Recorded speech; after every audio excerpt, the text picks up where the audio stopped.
You find it so difficult. People that have different mind. For those of you just joining us online, welcome again to Closing Argument.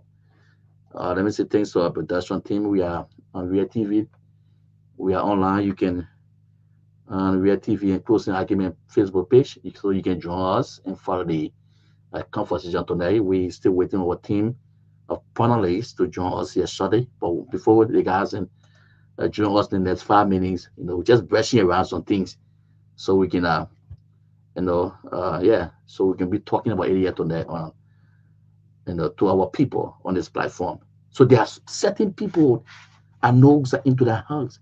You cannot just beat them easily and just carry on some of the wrong things you've been doing uh, uh, uh, for the past should I say 18 years, because some of them been a person anytime. The same system they've been carrying on. That's the very same system with the news. So that different lawmakers in this time, because brother, there are some new people into that house, reputable people with high characters, well established. And people that into that place that were established. How can you beat these people down with your corruption? Your seeing system is again that this system will use to move the other person from the committee, will use the other system to move the person from um from being speaker. So they keep using it, they keep using it. People that follow rules and regulation, they follow law and order. Or you don't know, right, when you're voting or going to place certain point in a certain position, you don't know that or reading your regulation.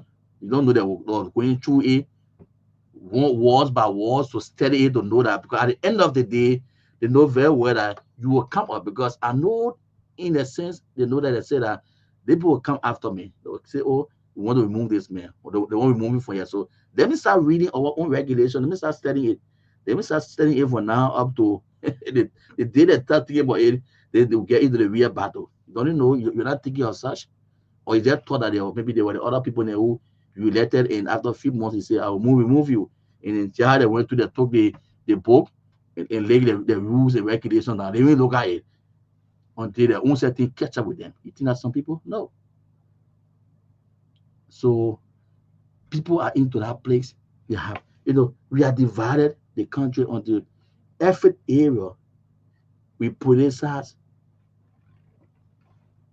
Yeah, we police it. Our people just going on with their normal activities when I'm in this country, and they break. If God can bless them, what they have, forget it. What they want to see, they receive it. That's all. But looking at the impact of the government, looking at the impact of their leaders, some of them are really feeling the impact. We are entering into year 2 already. We are entering into year 2. So are we going to be on Rick with this thing until we enter into the following year? So it's not going to affect, it's not going to make any impact for the common man. The old man are going to the market to sell her potato green. That man who is pushing weed, no impact. The current weak marijuana argument is there for you people. It's just a money you people. Setting this agreement or setting people down on setting committee, not making certain, want setting money and they put certain people there. Certain things supposed to be done there, and other people don't want it to be done because the fees that when it's done, their names will come out. So all these things you try to fight it, and because we are fighting it, it then start to affect the common man. It's not going to change. It's not going to make impact for the teachers' salary. It's not going to make impact for the police. It's not going to make impact for our nurses. No impact is going to make. Frankly speaking, it is not. You know very well. It is not. It is not going to make it. You just want to score your political, your political grade and say, oh yes, we move the other person again, and you make your money. You sign for your 50,000. You sign for your 25,000. You sign for your 100. Some of the guys in the house they have disappointed our people, man. People are so too disappointed. The people can even wait for the 2029. They can't wait. Yeah, so they're going election. And the Liberians, people tend to show up with the anger. And what they're going to do again this time around? They will come out again. You will not do your work. They'll vote you people out. Definitely. So they don't feel like they put no more on that and we'll do the one for you, you know, that rest and campaigning thing no more. They will eat your money and vote you out. People start looking for ways to see how best how they can impact their life positively. You know, keep doing this one thing over and over. Be arranging certain people and be making money. Be arranging certain family, be earning all the money. You think the people will not doing it? No. They will eat your money and then take it out. So we need to put this politics that everything we produce has it. That's why I said death. Can you imagine if someone died? That viewers will take politics, we produce has the death of that person. Forget to know that that person's family they are going through pain. You are taking a different way. May their soul rest in peace. The guys in for now were involved in an accident again for Nima County. People started dragging that stuff again. Politics. Do you know what their family is going through? If you don't have anything to say about them, they just disregard it. You forget about it. We have to divide this country until we have two speakers in the country. Even the movement of our former president. See, have you seen the movement of the former president? Some of you guys, have you seen the movement? You see former president when he come for a movie, have you seen it? You think that it's the president coming? That's how we made the country. That's how the country is setting now. Everything in the country are tutu. Because people have politicized, they have divided. They're not trying to close those homes and see how we can bring unity, peace among our people. But they are separating us more. They're making more division.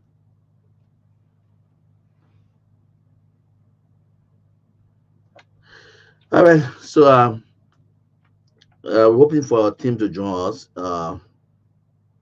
We try to say our best. What our team of panelists they can join us shortly. We will soon be joined by Dr. Henry Peabody will soon join us on the show. So we still waiting on them to join us. We did this on afternoon. We saw communication from the executive production. Is that the EPS? So we saw the communication from the you know the EPS about I think for the dismissal of a full EPS officer. And I don't know. There's something that said we don't even we don't even need to place something out. We don't even need to place some things now. So there are some communication yet if it just different for you to put it out. Don't feel that you want to score political grade.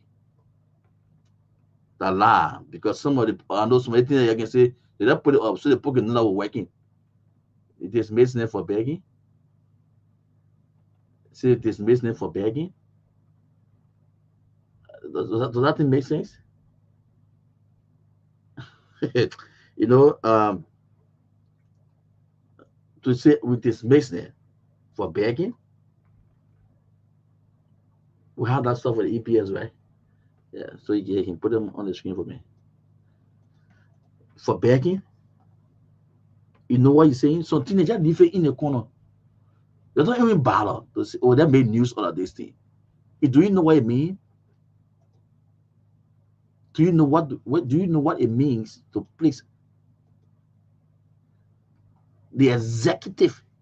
That word, the executive. The executive. The executive, that word Do you know what it stands? What it means when you see the executive? Security security in which you provide, that in which you train, security that you train to protect the executive. You train the securities to protect the executive. And now you are seeing that they are being dismissed or being suspended for begging. So what you doing, or what you are doing, that you allow them to go all the way as far as to beg, to go on the street and even beg people who you say you train. So I think that should go to the labor ministry to have to work on this thing here.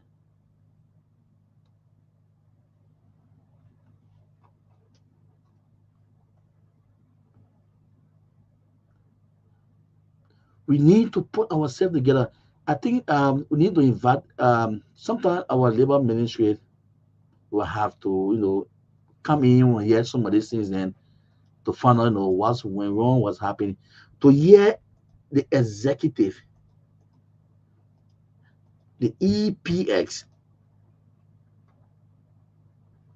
who serve to protect the executive, to hear them, the people go out to beg. So what exactly are you doing? How are you impacting the life? What's the salary? What's the salary? When last have they been paid? What's the stipend? All this promoting attached to them, because these people have been trained to protect, to mind the executive, and going as far now as begging.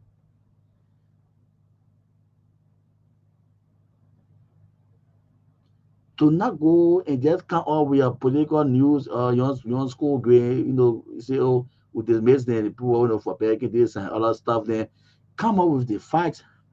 How long have you paid them? How long you owing them for? They don't know. We hope to get some of the guys in on Monday to appear on the show. They will give you the story. They will tell you some of the assigned to the executive, how they go maybe 4 to 5 months. So what do you expect to get, man? How do you expect to go feed your family? The man leave his house early in the morning by 5:30, because that's the time I can start seeing some of the guys in. Most of them are rushing coming to work in the morning hour between 5:30 to 6. You see the guys there with a bag and what on the back. 5:30, 5:45, 5 o'clock in the morning, they're leaving the houses to go out.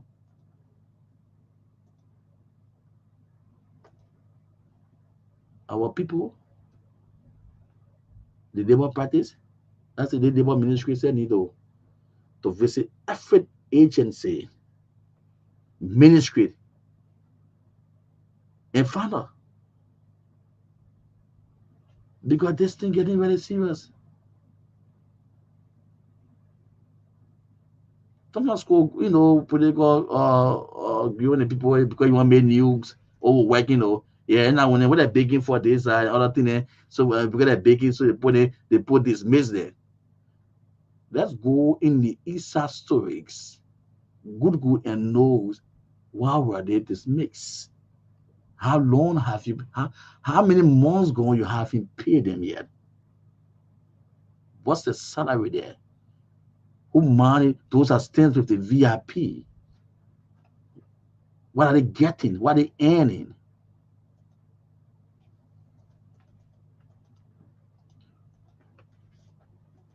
No, it's serious, though. It will, maybe people don't understand. It's serious. To hear people that will carry the go training, because the Executive Protection Service, the EPS, or training, especially to in terms of provide security service to the executive, and to hear that they're going as far as begging. That's serious thing. When you take the law and put it on your head and think that you the best for all. Some of the snaps you don't expect to see or the face that it comes your way sometimes. Our government took this responsibility. Like, yeah, we're going out there for change. We're going out there for transformation. Your vote ups. The changes will come. The salaries, whatsoever, or the life of everybody will develop this, that. But you ever having an executive, the EPS officers begging already. So I want to think about the police. I want to talk about the police. So other securities agency assign that just EPS we just pack up because the leaders wanted to score a political, agree or score on them, but it's too poor. It's very, very poor.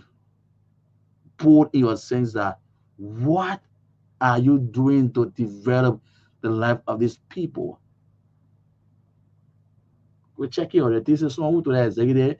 It's just around something like $200.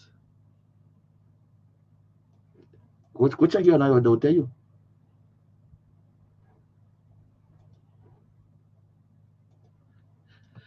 All right, folks. So I'm waiting on the rest of the team to join me. Shorty Peabody is on the standby already.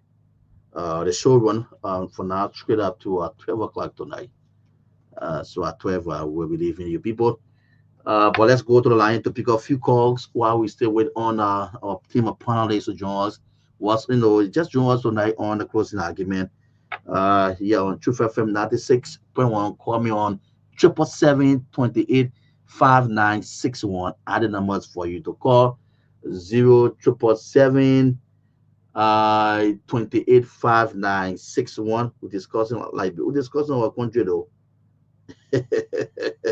It's not easy thing. This country, look, when you wake up in the morning hour, every time there's a different news. That's a different news for this country.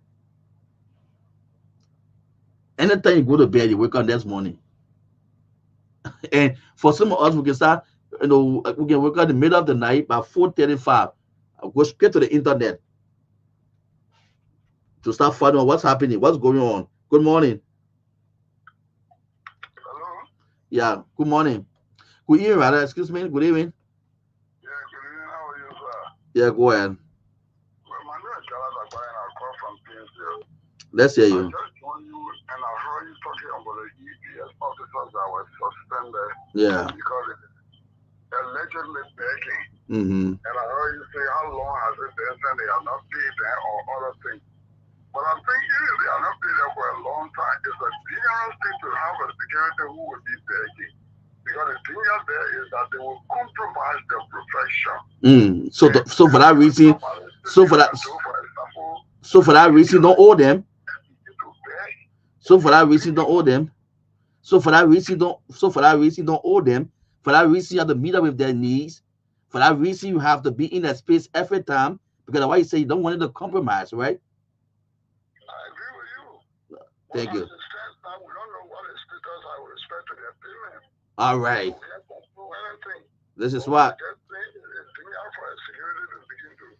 Yes. Especially, when you tell you imagine, I don't know where they were, but let's assume some of them went to the president's house. Mm-hmm. And every time they see a PRP coming, they are asking for something from somebody. Mm-hmm. You know what it means? The security can easily be penetrated. Mm. So as a professional man, if you think the job is not good for you, if the job is not treating you well, if I were any of them and I found myself in that position, what I would rather do is to resign. It's to resign instead of risking myself. Because it's better you resign than to be dismissed or suspended because they say you were taking. It damages your reputation. Okay. So I think that's the best thing I would do. Thank you for the time.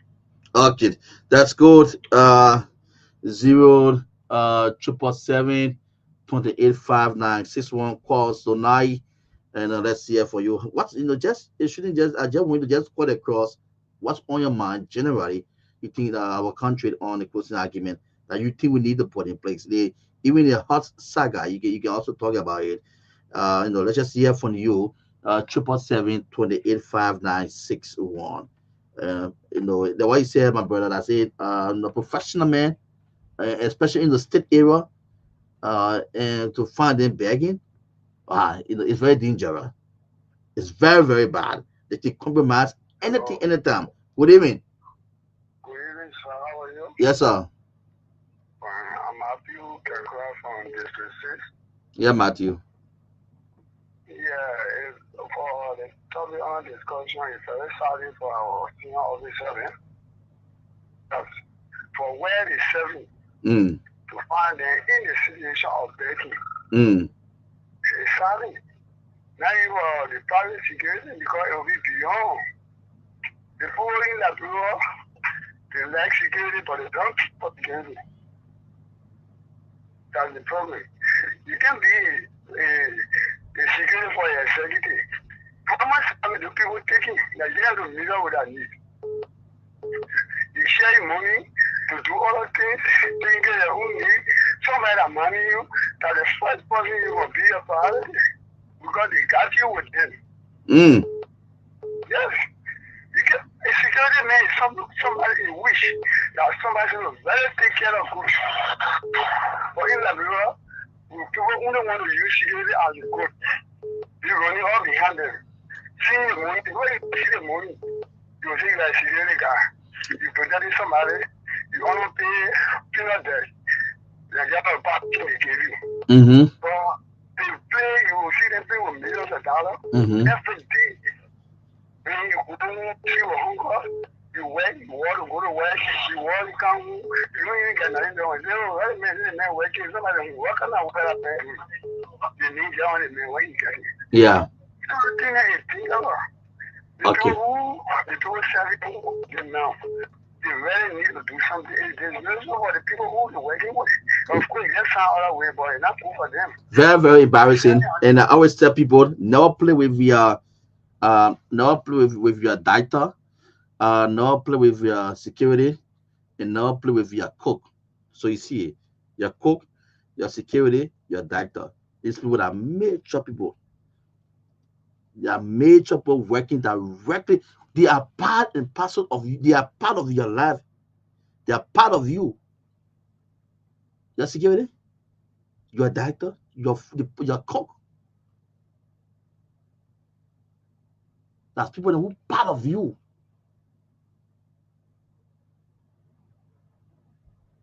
So we want people. That's why I say the labor ministry have to check some of the things out. Yeah. How can the security go out fine? Because if you just in the EPS, you don't know what happened to the security sector. You don't know what's going on. You don't know what happened in the police. Uh, yeah, like, visit some of the agencies to know what's going on.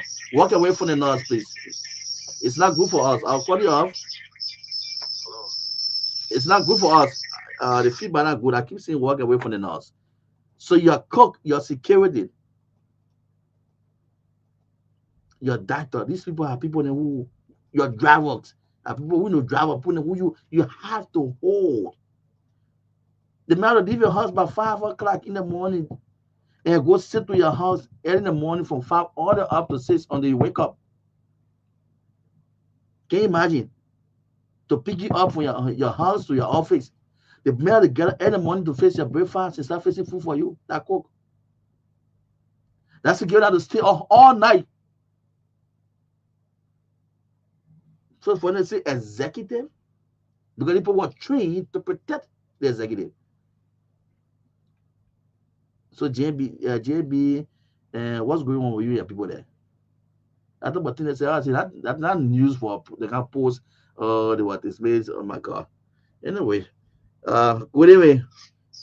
Hello? Yes, sir. Yeah, I'm Alfred Giver from the pipeline. Yeah, that's hear you, Chief. Yeah, my concern had been drawing to the level of the security that you're talking of, where the guys in the hierarchy they don't get time for us in the area that we are serving. I am one of the member of the defunct AFL. You know they are paying us 7,000. They call it how they call it salary or you call it pension pay. 7,000 what? 7,000 US. 7,000 LD. How do we send our children to school? Yeah, it's abandon us, but they're taking all the corruption money, taking the 40 one another. When I heard you talking about guys in the studio, in the house, 40 one another, what is it? Something they are very corrupt. They not got time for the masses. They're hurting us down the line. We are suffering.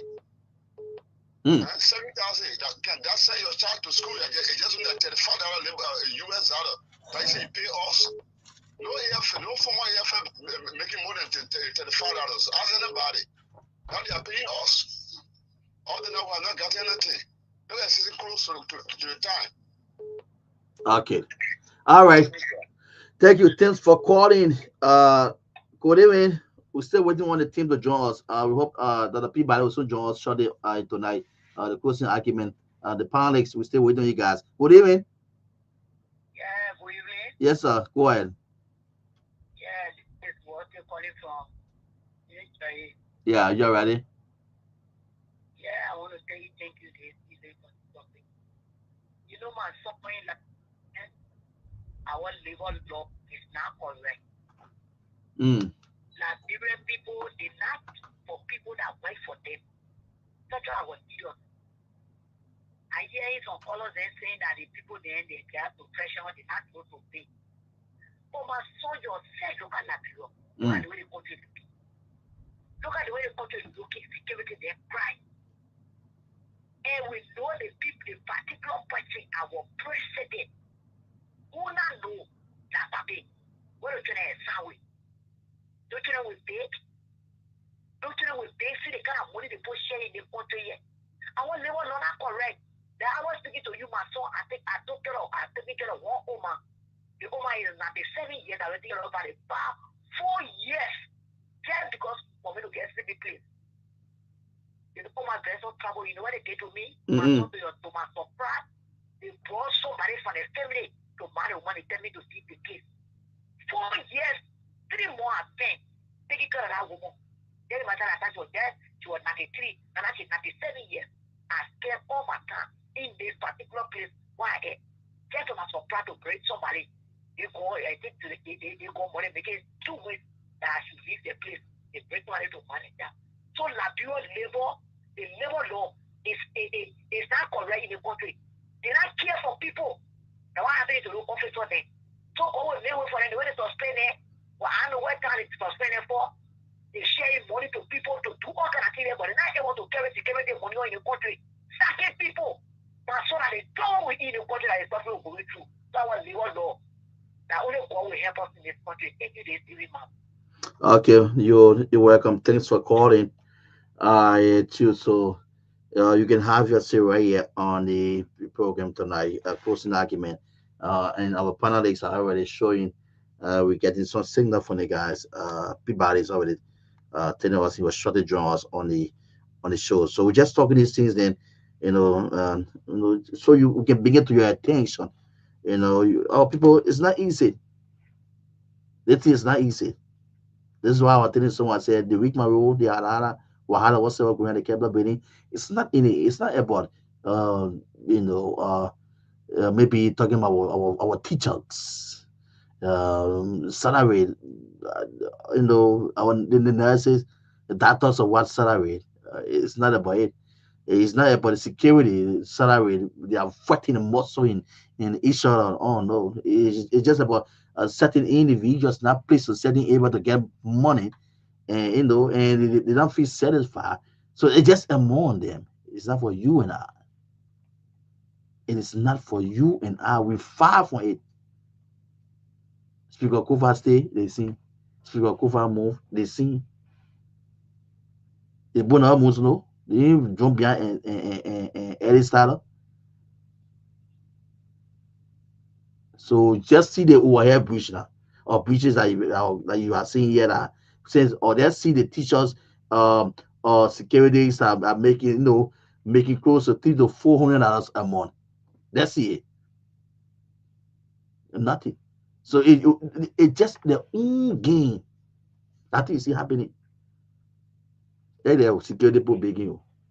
The West about security people are begging now, not just ordinary security. But the one that was trained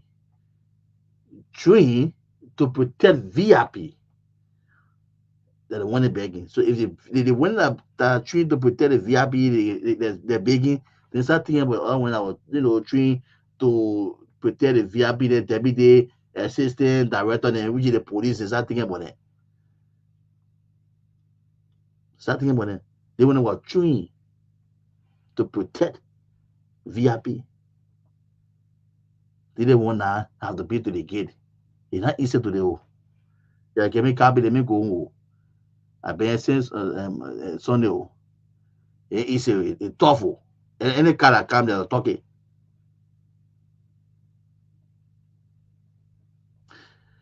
So the money is not used to go equip our hospitals, our clinics, our school, this, that. It's not what the people fighting for. I want to bring to your attention. I want you to get that knowledge of what happening. That it's not about maybe having any positive impact in the life of the ordinary person. Those old men are going to the market with the potato green pin on their head, and the papa then pushing weed, looking for a living for the children and going to school. It's not so. It's not about stopping protest teachers from from protesting. Nurses. It's not about it. It's not. It's not about it. This is why I don't have this thing on mind. They are our leaders. As soon as small thing happen to them, they go to happen. They most of themselves for their plenty money. As soon as they get sick, they fly out of bed. They won't go to the treatment outside. When the children get sick, they see it in the family people. They fly them out. They ain't thinking back a year. They're only here to suppress the ordinary people, the masses. They are only here to send the masses way back into problem, in to make the masses left look left no difficult. US will drop all the way. The US will drop at the end. The things prices stay the same. Things prices out. The passengers and the drivers in there, the traffic making wahala, making noise here and there. They're not even thinking about it. You thinking about it?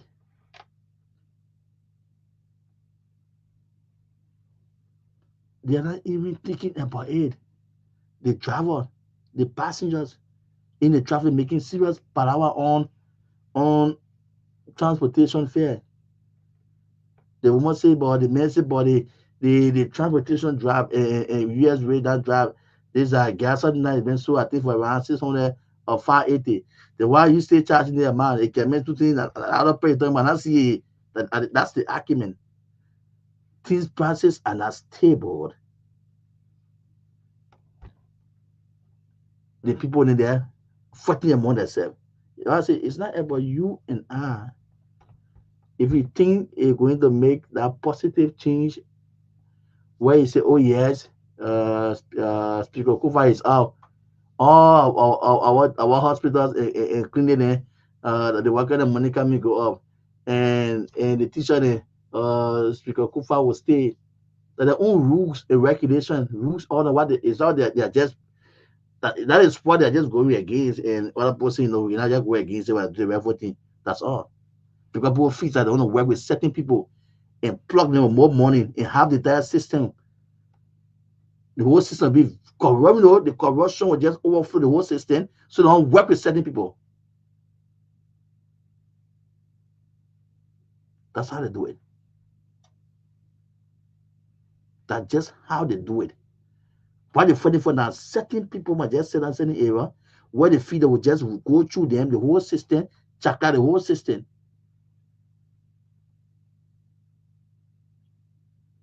So don't think that for you and others. If you take a personal feeling, you put it inside, you'll be hurting yourself on that day because it got nothing to do with you and I. We will sit to our houses, we'll cry for good lives, we'll cry for electricity, we'll cry for good medical system, we'll cry for good security system. And the people feel that they're riding the Google cars and have security all by them. They don't care. So you and I shouldn't put our personal feelings into what they are doing. Don't do it. Nothing you are getting, nothing will get from it. 0777 285961. Today's Thursday. Yeah, so we normally do this every Thursday on closing argument. So 077285961 are the numbers for you to call right here. Just have your seat tonight. And as I wait on the team to shut the join me here on Truth FM, and we are broadcasting from Liberia, Pingsville City. This is where the station is located. We say good evening, good afternoon, good morning. For those of you finding us online, this is the closing argument. I'm just brushing you up, keeping you up until the team can join us. Let's talk to the next caller right here. Good evening. Hello, my name is Emmanuel Barker. I'm calling from Mount Barbie. Okay, email. Let's hear you. But thank you for the topic of discussion. You see, the people that the Liberian people thought that they were going to turn the story around. Mm-hmm. Turning the story around, the story is turning around them. You see what happened because they are not fighting for the Liberian people. They are fighting for their own self again. Mm-hmm.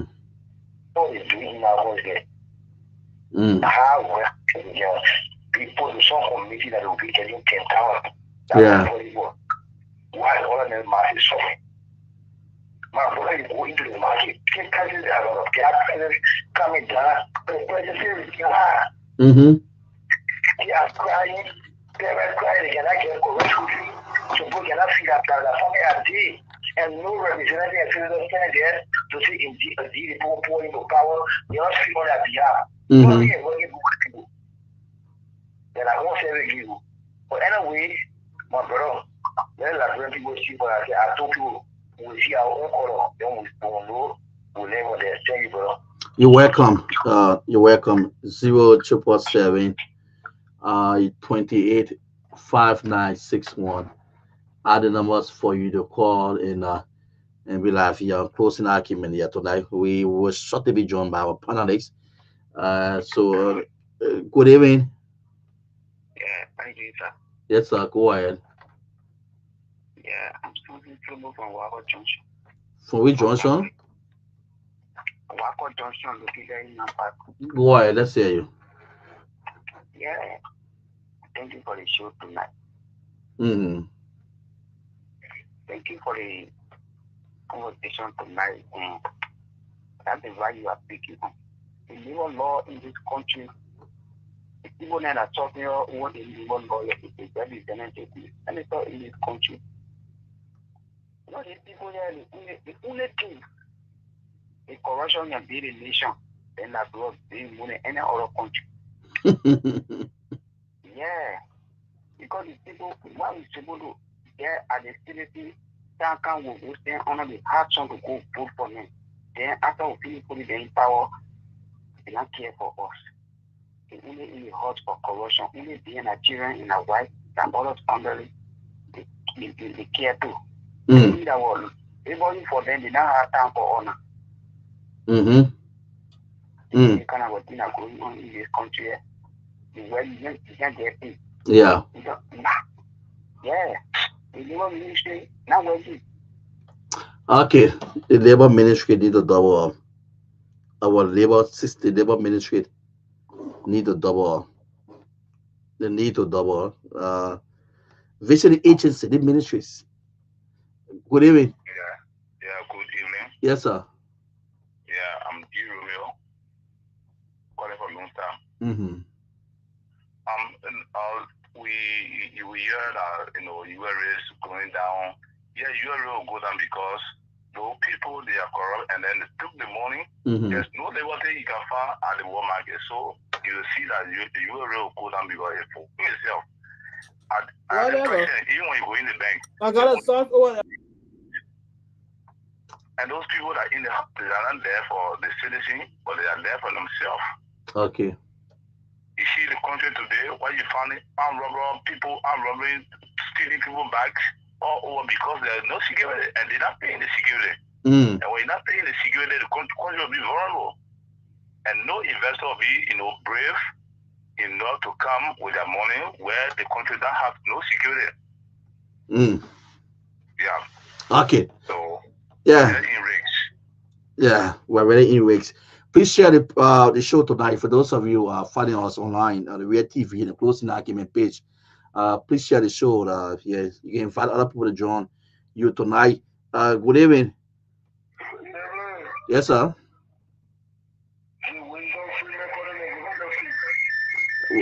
That sign is not good for me. Yeah, go ahead.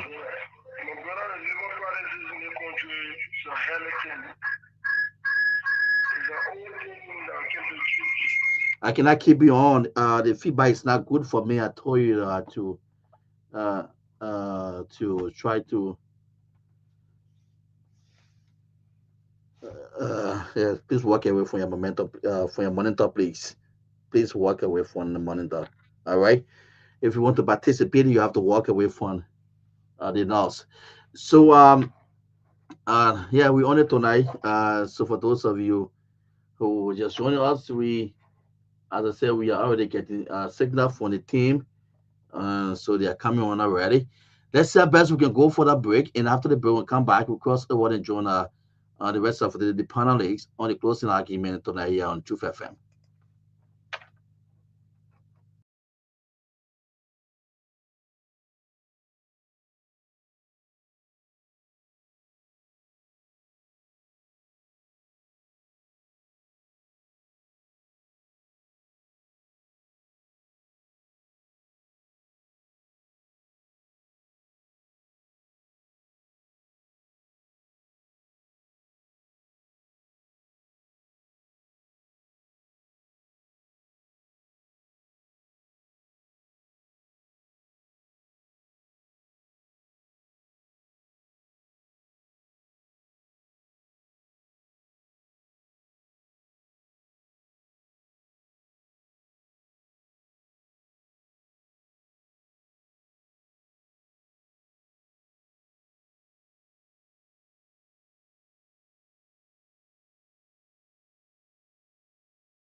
Hey guys, good to be here. I'm here. You know, good to see everybody. We're here. The guys been doing a great job. Ansu, I'm just trying to bring me on, trying to taste my little food. But Ansu decided to. But guys, good to be here. There's a lot happening tomorrow. I hear the Supreme Court will be ruling tomorrow. Will be ruling tomorrow on the case with Speaker Kofa, and we wait and see what the Supreme Court ruling will be like for tomorrow. Be interesting. The law has to be interpreted. Abu, why you that on tonight? So, did you get the link, Abu? Ethan, also. So, yeah. So we wait to see what's going to happen tomorrow on the Supreme Court ruling. I'm sorry that I'm coming to you late today. I almost didn't think we're going to have a show today, but the Supreme Court ruling that is scheduled to take place on tomorrow. That will be interesting, and we'll see how the law will be play out. But I have confidence in the judicial system. Despite of what has been said, I have confidence in the system. And we look forward to see what's going to happen. But we are here. The others may join us soon. But we're looking forward to a great show here. The happening in Liberia. In fact, today the Front Page Africa published that there was divided side on the Supreme Court, which I expect to happen. Hi, Susan. Good to see you. Which I expect to happen. I expect them to be divided. But even if they are divided, the law is the law. I mean, you can't change it. Even if you don't agree with it, the law is the law. You cannot change it. So we'll see what happens. But it's been almost a month. But yeah, it's my frustration. Though. Okay. Yeah, Kofa, Oliver Kofa is representing the members of the House of Representatives. He's the speaker for them. But our leader is the president, President Joseph Yumabwaka. He's our leader. He's the one that is accountable to us, the Liberian people. Since this whole saga, we have not heard from our leader. He has not come up to speak to the nation, to address the nation on what is unfolding. I think it's important for him as the leader to address the nation on what is unfolding or what is happening in the country. But he has not. He cannot address the nation, but he's sitting there having luxury parties. That's what he's doing. He's having luxury parties. They're bringing, I don't know, what, a dove, an animal on and all those things are expensive. They show how wasteful. I mean, you're having these kind of wasteful spending. Something that you criticized in the past against former President George Weah. You criticized, but you're having luxury party, but you have not mustered the courage to talk to the Liberian people on what is happening in the country. With the House being in such a disarray, you as the leader of the country, it's very, very permanent that you speak to the nation and just inform them, my fellow citizens. I mean, if you want me to give it for you, I can do it. My fellow citizen, this is your president, Joseph Yumabwaka. I'm coming to you to inform you of the happening within the judicial, the legislature. I come to inform you of the situation that have led our country to a pause. I want to let you know that we are working with both sides to ensure that we get back on track. Liberian people will welcome you, they will appreciate it, and they'll say, yes, our president spoke to us. But it has been a whole month We have not heard from this president. What are they doing? Abu, welcome. Good to see you. What saying, Sarah? Good to see you as well. What are the advisors saying? I mean, he has not addressed the country. He has not addressed the nation. Is that wrong again? Is something wrong? Is he can't do that for us to know? Because we want to know for our president. We want to find out for our president what's happening.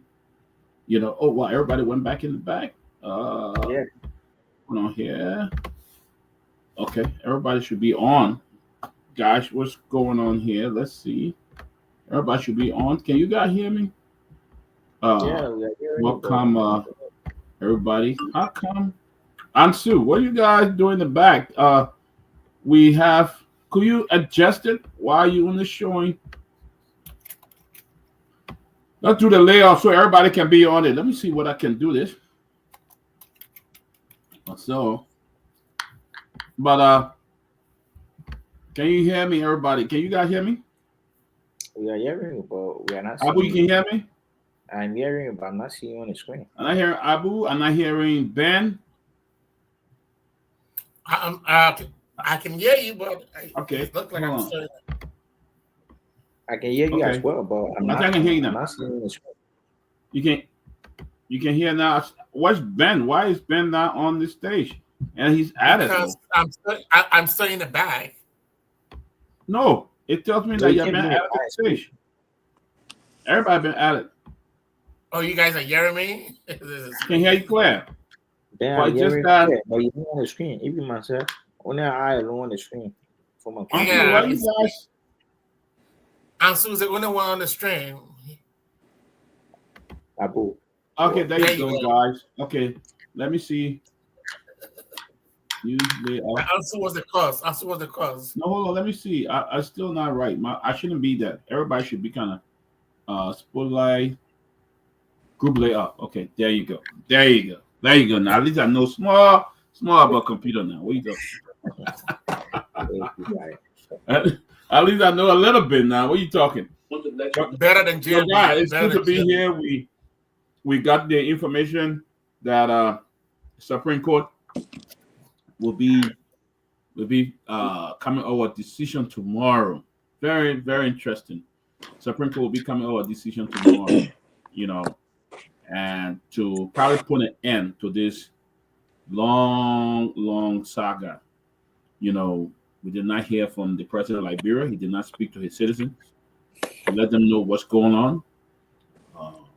In fact, I tried giving a speech for him just a few minutes ago. You guys came out. If he will only let me do it, I will address the nation and let them know what's going on.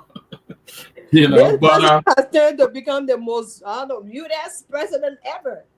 They had a man on George Weah forever. He couldn't talk. He's dumb. He did. How come this president is not talking? He's not talking nothing. Everybody. So I was trying to see if I was trying something and he let me. I can write a formal speech and do it on his behalf, my president, to the Liberian people representing President Joseph Yuma Boakai, so that the Liberian people can at least get a gist of what's happening. He's accountable to the Liberian people. President Boakai 8. So we are starting now. We actually are not starting.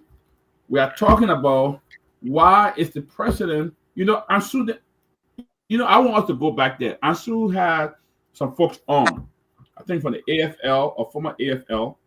Ansu, if you can come back and share with us, what was that? What was going on? If you can come back on and share with us. I was actually following him though. Oh, really? I was driving and off and on.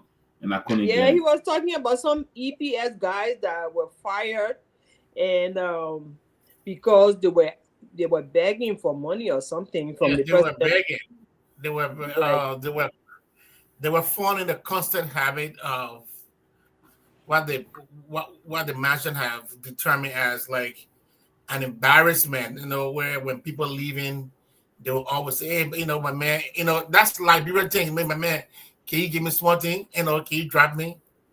But the president is a super beggar He used to beg when he was never in office. So he should be able to understand the reason why people beg that badly. I mean, for somebody who is close to the president to be begging that badly, the president should have understood this thing, that you know what, I was once in this situation before. I used to be begging Herring Costa. I used to cook food for me. I had nothing. I used to be begging Stanton for money. Talking about when the ego will land. The ego will land. If those EPS officers were getting money, when they were being paid regularly, they wouldn't have been put in that position. But because he's not paid, can you imagine people who are closer to the president are begging like that? What do you think about the guy who was in Boglanje? He anything? No, all he would do was he would loot from people to pay himself every month. Somebody asked me the last time, this was the government is not paying them. Why do they take this job? I told the president, I said, look, in Liberia, you don't have to get paid. You can use the job to pay yourself, and that's just what's happening. Right. Yeah, we're gonna start. We're gonna go from everybody. Gonna have the 2 minutes or 3 minutes to talk. We'll give it to everybody. But let's start with that situation. Ansu, I want you to join us. You in the back, join us. Yeah, but let's talk about those. It's good being here, though. But it's coming for Bill for Ben to inform the public. Everything is coming up for you. Coming out of president like Liberia. Media show, yeah. Coming out of president like Liberia. So it's coming up for somebody to sit there and at least coming. Abu coming out of president like Liberia. I say it's coming for Ben. It's coming up for Ben to say that folks around the president are begging why about people in Pogonji. Okay. To be in a circle of the president, VIP. To be in a circle of VIP. Imagine the security to the president. It's compromising his profession for little or nothing. But my point is, why did the security accept it? I gotta accept the job. Are you kidding me? I just told you why people accept jobs in Liberia. Are you kidding me? But why would he even ask that question? The salary. They're going to use the job. It's coming from because he accepted his salary. He accepted his salary. People need to survive. Stop it, man. People need to survive. Come again?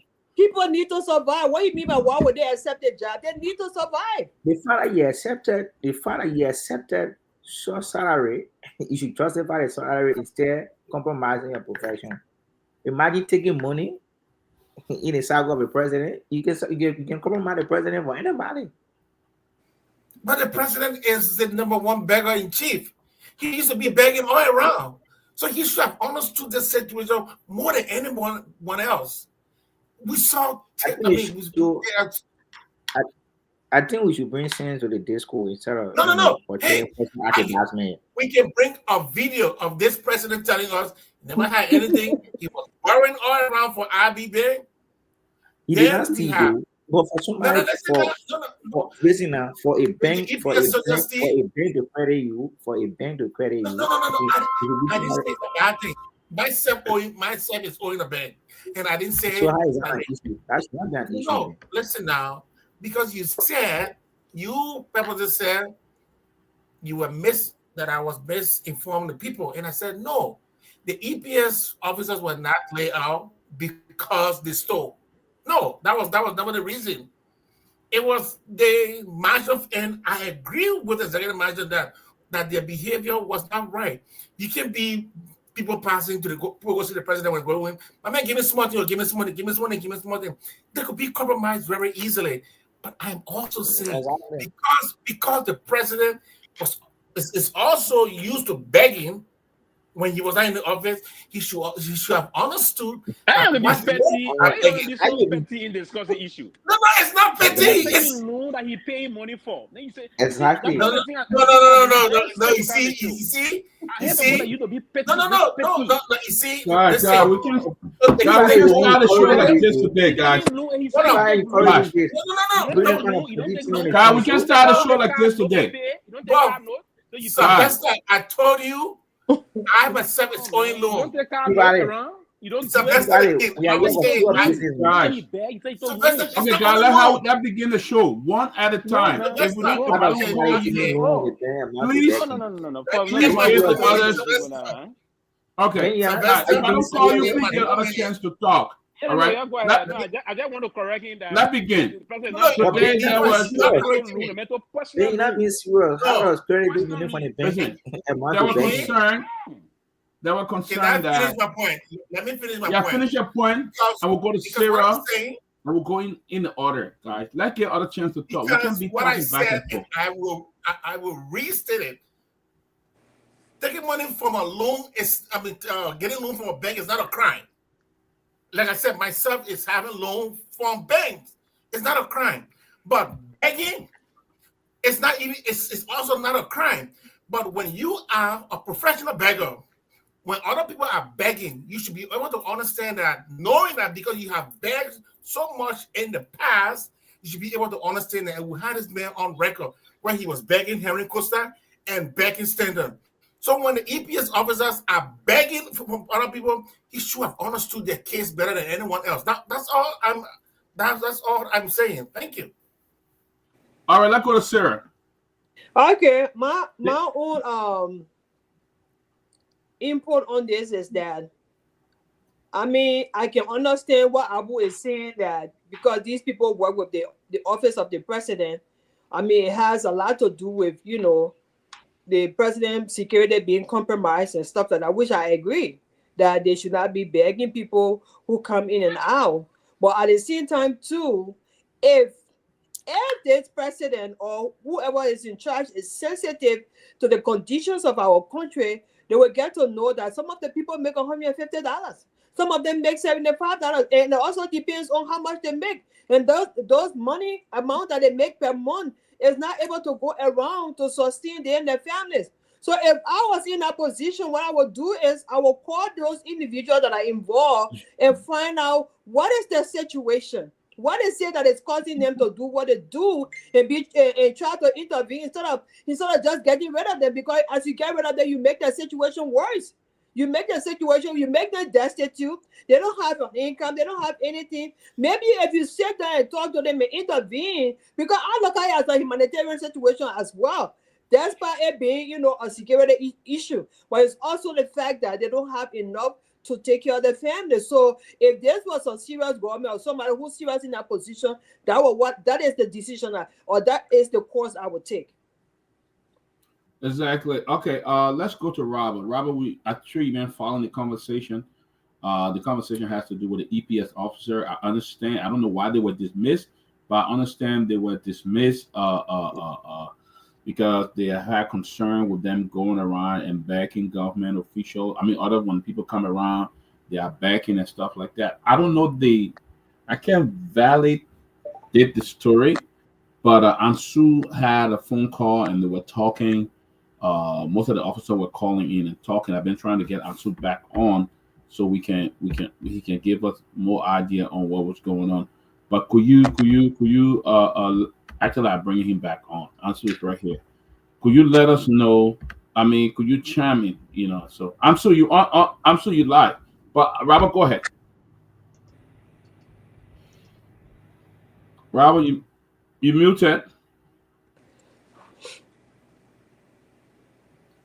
We're not hearing you, Robert. We can hear you, Robert. We can hear you. No. Go in and come up. Okay. All right. Ansu. Yeah. You guys getting me right? Yeah, we can hear you now, Robert. Oh no, Ansu, go ahead. We can hear you. You interviewed the the EPS officer. What were they concerned? What were they concerned? It was not an interview, but it was a press release from the EPS, the Executive Protection Service, on the dismissal the 4 EPS officers. And I think that we have a copy of that press statement here on closing argument tonight, in which we can maybe you guys can still post it. Okay. So yes. Could you zoom it in and see so we can? If you could zoom it in, I could read it. Make it bigger. I can see it. Or just put it in the chat room and maybe I could read it. if you put in the chat room, I could read it. Oh yeah, so the production team gonna drop in the chat room there. So and we're just showing light on it before you guys will come on and to get the public, view or the reaction on it on these officers. Our dismissed because of begging of guests that go to visit the president at the president residence, the main entrance where you have these officers staying, and maybe when they're leaving the president compound, you are driving my water up. Yeah, it's not easy on ground. Yeah, yeah, give us something. So, based on that, I think the information went on to the head of the EPS, and these four officers were dismissed. So we are doing everything possible to get it on the show, hopefully tomorrow.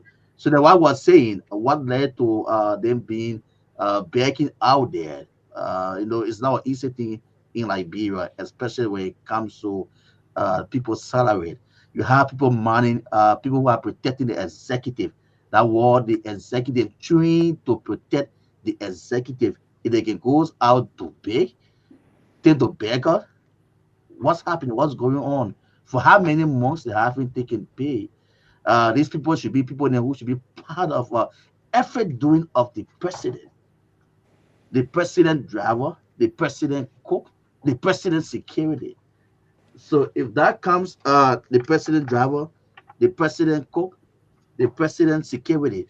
So if that come out for now, the executive, because maybe the EPS thought that they want to break up political news. For begging, that is amazing. It will go around. People say, yeah, we are doing our job, doing the wrong thing. But it could bring them to the spotlight too for people to question them. Question them was things that how can the people be pushed out there to go as far as begging? It must be something. How many months they go on without pay? So if you can start thinking of the EPX trained to protect the executive, tend to beg us, what happened to the net security sector? What happened to the police? What happened to other security agencies? We have to start checking it. So they also involve the labor law too, because security trained to man executive tend to beg us. So maybe I say maybe EPS are looking at it to break that political, the one school grade and say, oh yeah, we are working this that, but it doesn't show a good sign for them. There must be some reason, sanity behind that led to the guys and today they tend to beg us, especially at the place of the resident of the president, because in the communication they says the president resident main entrance. They're where the guys and stay and big people that go there for visit. Yes, so you see it, guys. In fact, I can see it really clear, but the point here is these guys. Let me start, and then we'll go to Robert, and then Sylvester. The fact here, the fact here is very systemic in Monrovia. People beg a lot. Even I experience it. I go to people's home, or I go to places. By the time you enter, or cheap on the ground, cheap on the ground, on the ground. They don't even let you sit down or do something. They're telling you cheap on the ground, cheaper on the ground, and stuff like that. But I'm telling you, you go right there. By the time you greet somebody, oh Chibu yell, Chibu. I went somewhere in March when I in Liberia, top government official home. The moment I was going in the gate, they started saying, "Oh, Chibu, yell, the people don't forget, and those things kind of get people annoyed, totally annoyed. When you come and you start backing like that, people get annoyed. To be honest, but yes, if these guys are working for months and can't get paid, all right, and they can't get paid, they will result into backing. They're not getting all their allowance and everything. It will result into backing. I think the decision was too hasty. I think they should have suspended them or give them or warn them. Just firing like that, I think it was wrong. Today again we saw another group of EPS at the American MSA. They went there because they said since they were laid off, they are not even getting the pay. Now you can't just lay people off and you don't pay them and expect it to be all bread and butter and expect them. That's wrong. That's violation of their rights. You can't do that. And exactly, I'm not saying back is officials and things like that. It made people very uncomfortable, but at least the action was just too hasty. They should have at least give them warning or suspended them. I think here, Mr. I don't know how to call him, the EPS director, Sam Gay. I think to me personally, he screwed up. He shouldn't have fired these people. You firing people, you got nothing to give them. The time to work, the minute time to work, you give them nothing. Just say you fire them. I think they should have been at least giving some warning sign and telling them, and then if that was repeated, then you can let them go. I think it was just too hasty. I think it was wrong on his part. Robert, comment.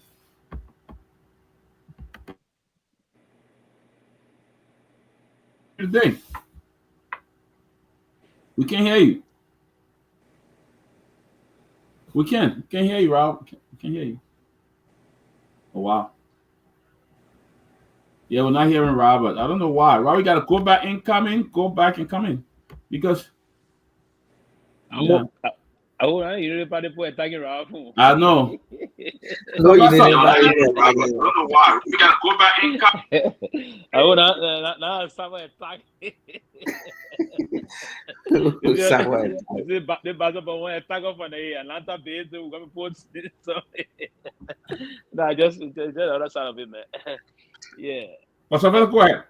Yeah, thank you, Dr. Peabody. Now, listen, I want to be very clear on this process. I've been following this issue a very long time, and this issue about EPS officer serving as a man backer, and then it's been unfolding ever since I've been mature to understand that I've been about the politics. I was there during the transitional government before the election of. I started openly observing it during Mr. Taylor days. When my late father served at the executive mansion as assistant minister of fresh interpreter to the former president Charles Taylor. It was an open process where EPS soldier, then SSS soldier, officers were involved into those things. Now, even from the military and the paramilitary forces in our country, and this is a culture on a most serious note. It's a deep entrenched culture. I've started observing this process during Mr. Taylor days as president of the Republic of Liberia. Madam Sirleaf during the Judy Bryant time, Madam Sirleaf, and then the Guar administration, and then it's moving through. Now, this is the first time I'm hearing openly a disciplinary action being taken against it. I'm going to address this process in twofold. The process about the wrong thing about the ethical breach by those officers. Because it's an ethical breach. It's out of order. It's out of their basic regimentation. You cannot indulge into those kind of issues as a trained EPS soldier, an elite presidential guy. That is wrong. It is totally unethical. From that perspective, and from the disciplinary action taken against them by the authority of the EPS currently, it's not a wrong thing to do. Now, the fact that they were indulging into those things and knowing that openly you cannot be in the presidency or around the presidency and indulge into those things, because it is very well possible whenever you get acculturated to those kind of a tendency, you get compromised. And when you are compromised, there's a potential danger that someone may just use to penetrate the Liberian presidency. On the flip side of things, I would think what is the base salary currently?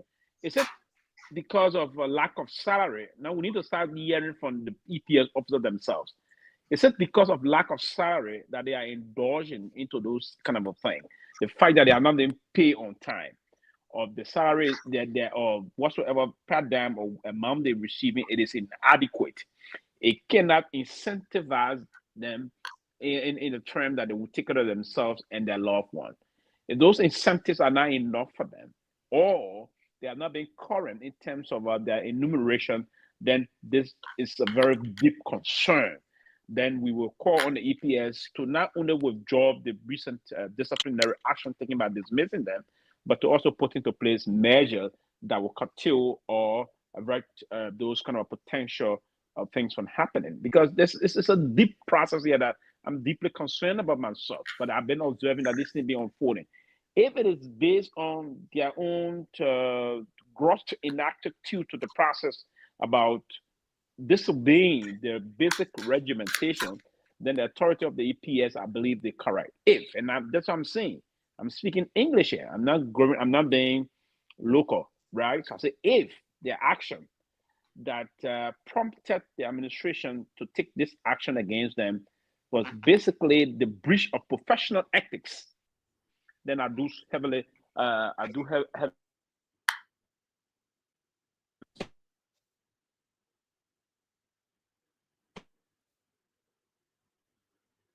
We are not getting you.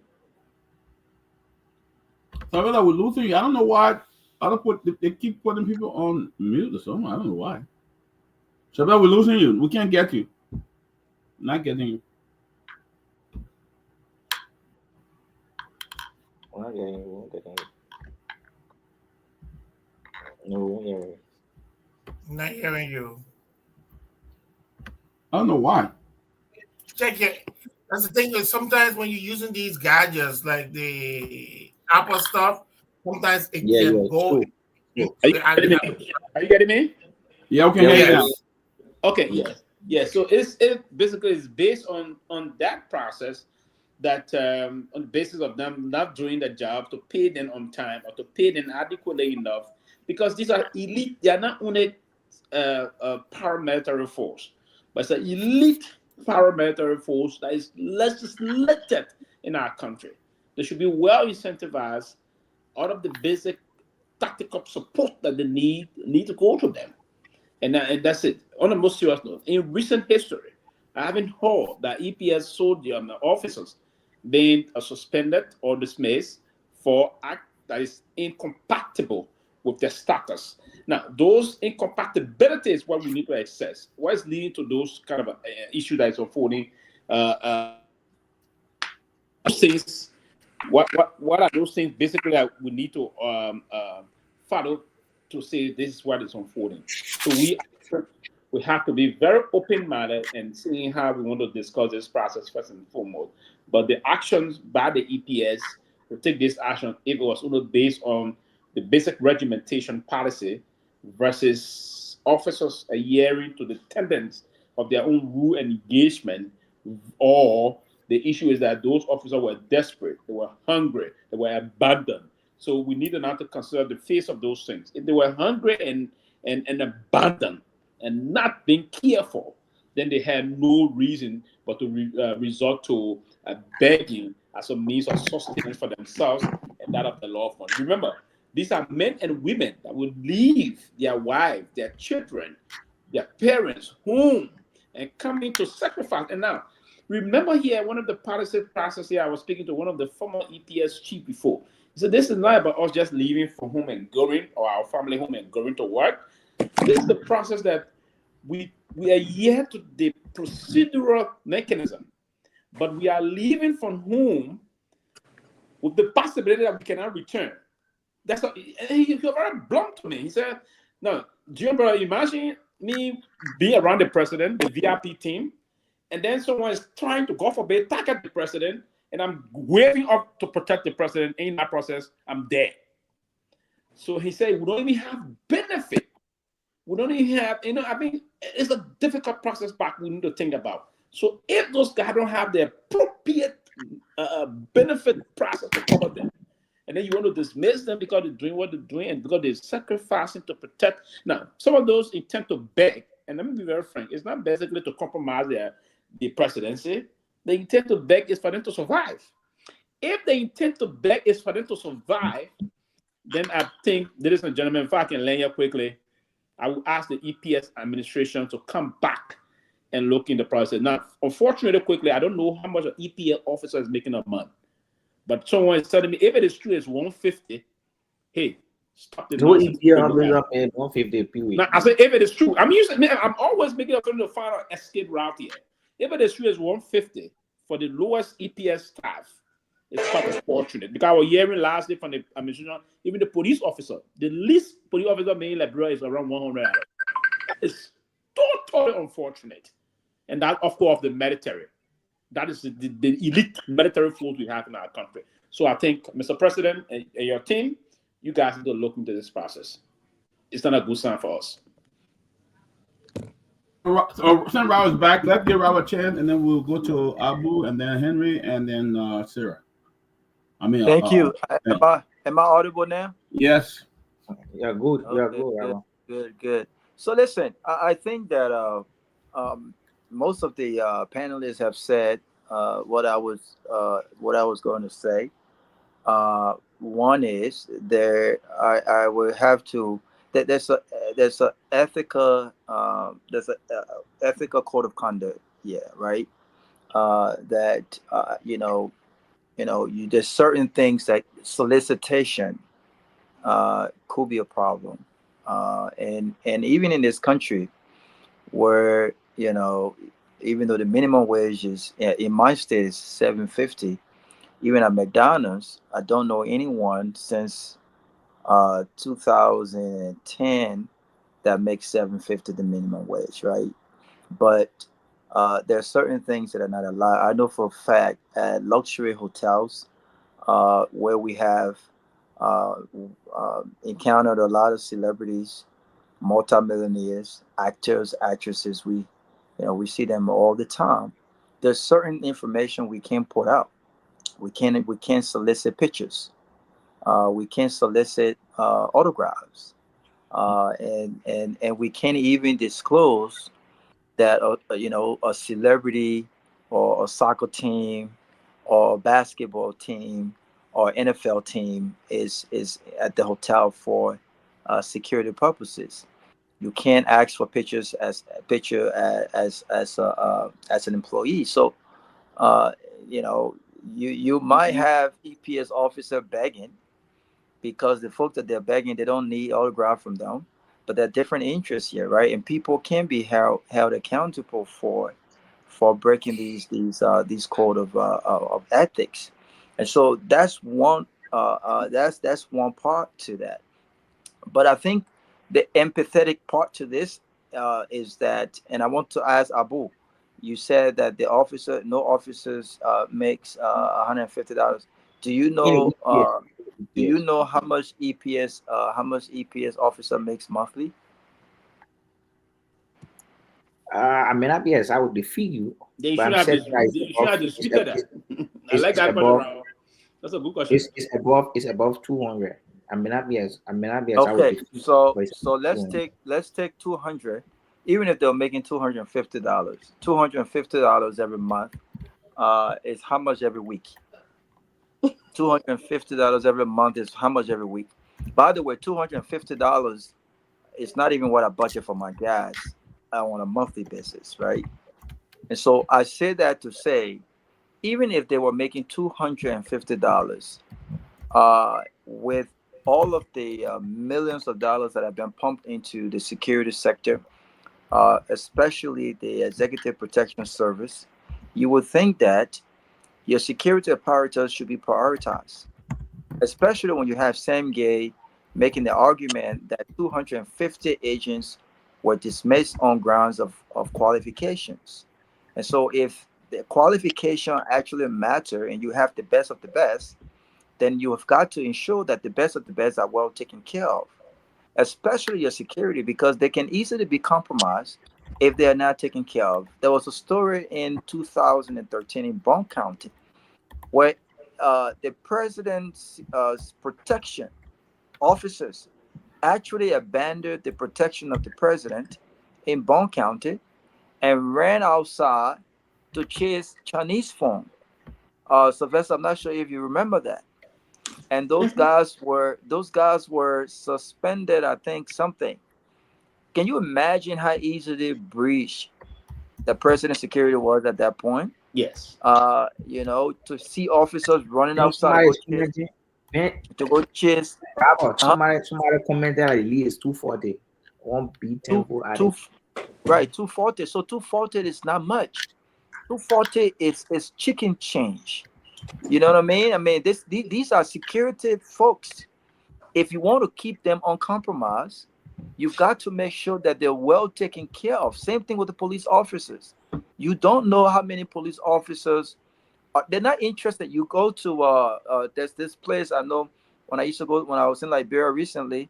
You go into all of these different clubs, and these guys have checkpoints. And when you get to the checkpoint, as soon as you put your windows down, they don't ask you for the first thing they want to know, sir, what you got for me? Yes. I could have a dead body in the back of my car for all I care. You're not checking my trunk. You're not. Or if you put $20, some of these officers will even take a bottle of beer.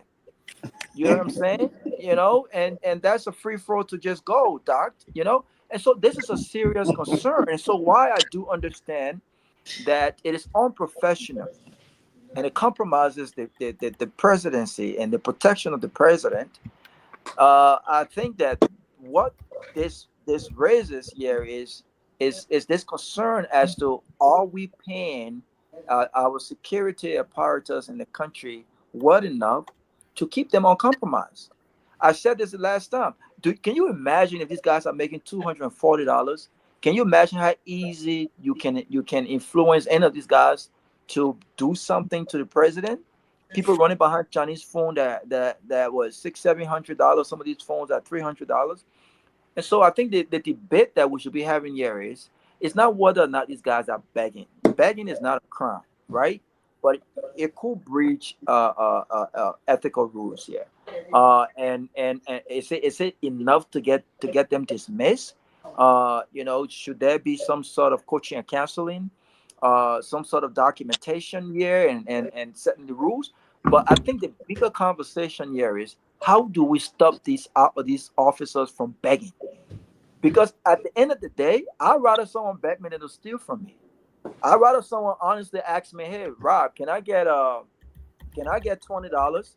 Can I get $15 or $40?" And it'll take from me. The last time, the president's security special AD can I think got dismissed because he was giving some money to give to marketers in the president's neighborhood, and he gave them $100 when he was supposed to be giving them more of that.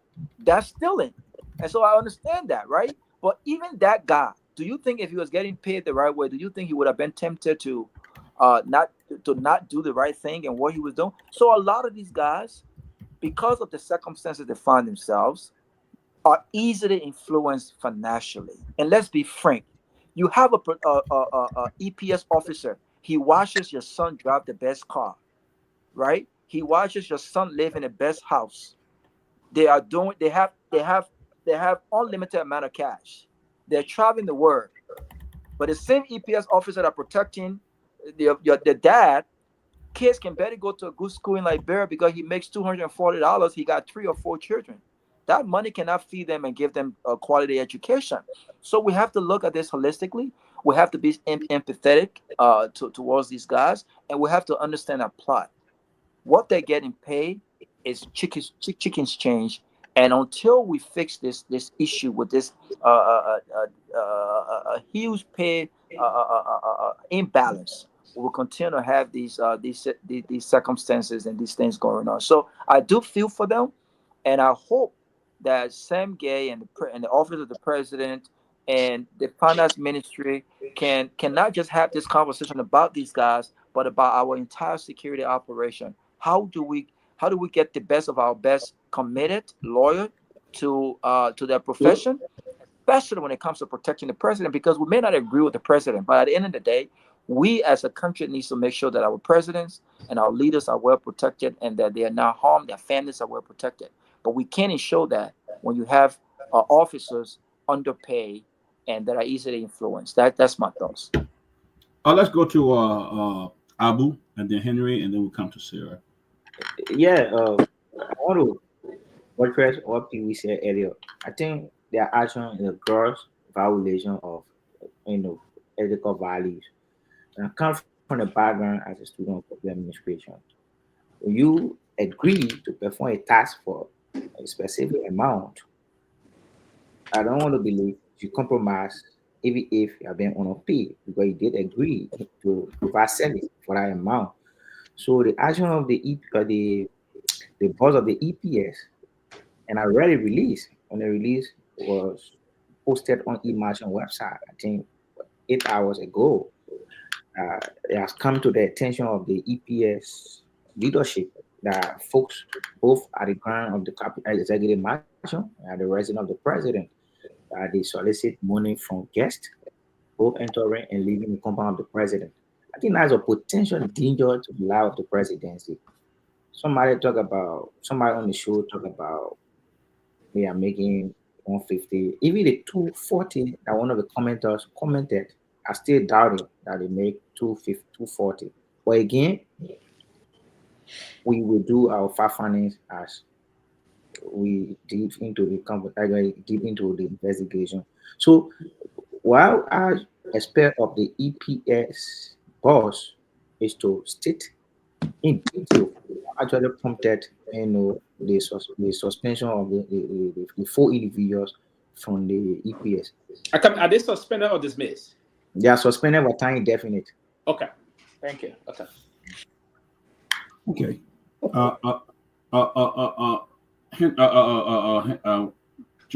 Jonah. Yeah. So I'm a little confused, but I will try to help myself through this confusion. One thing that Pewee said that kind of because I didn't know much about it. He said this thing started since childhood at a time.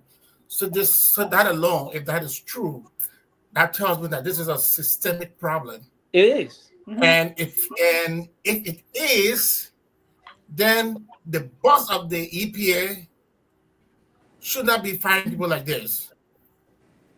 It means that, and the reason why I'm saying it is that in his write-up, maybe he would have told us what were some of the things, that they put in place to curtail some of these things. Maybe they would say, this is military thing, so they can explain everything to us. But let's look at it, the whole thing about ethics. What bothers me is that we always hold the people at the lowest of our society. We hold them to the highest standard. But the people at the echelon of our society, they don't care about ethics at all. Let's test this. The same laws that are there in the country that says before a man takes a job, he should declare his or her assets. Did the president do that? No. Those were ethics violation, right? But anybody? What was the crime? What happened? Grisby got money to buy cars when he wasn't even in office. Yeah. What happened? The president brought in yellow machine without this legislature. What happened? So why are we giving different standards to different people in our society? That bothers me. Abu, he didn't interrupt you. He did not interrupt you when you were talking. And especially yellow machine. No, Abu, he didn't interrupt you. You had your time. Give him a chance to talk. He did not interrupt you at all. We're having a good conversation. Nobody interrupted you. Abu, Regina says, yeah. That's one thing. I see. So we have a specific topic to discuss. It doesn't matter. Abu will not allow you to do this. Okay. I will rest. I will just rest right there. I won't disturb me. I will rest. I'll rest my kids. Sarah. Yeah, so this even if they were making $240, that's less than $100 a week. That cannot do anything for anybody. You Abu sitting over there, I know you don't make less than $100 a week. I mean, sorry for me picking at you, but I know you don't make less than $100 a week. So I mean, I can understand why they did what they did. I'm not working. I don't think they should be fired. I think they should have called them, maybe give them more training. That thing they're talking about suspending them for time indefinite, that firing.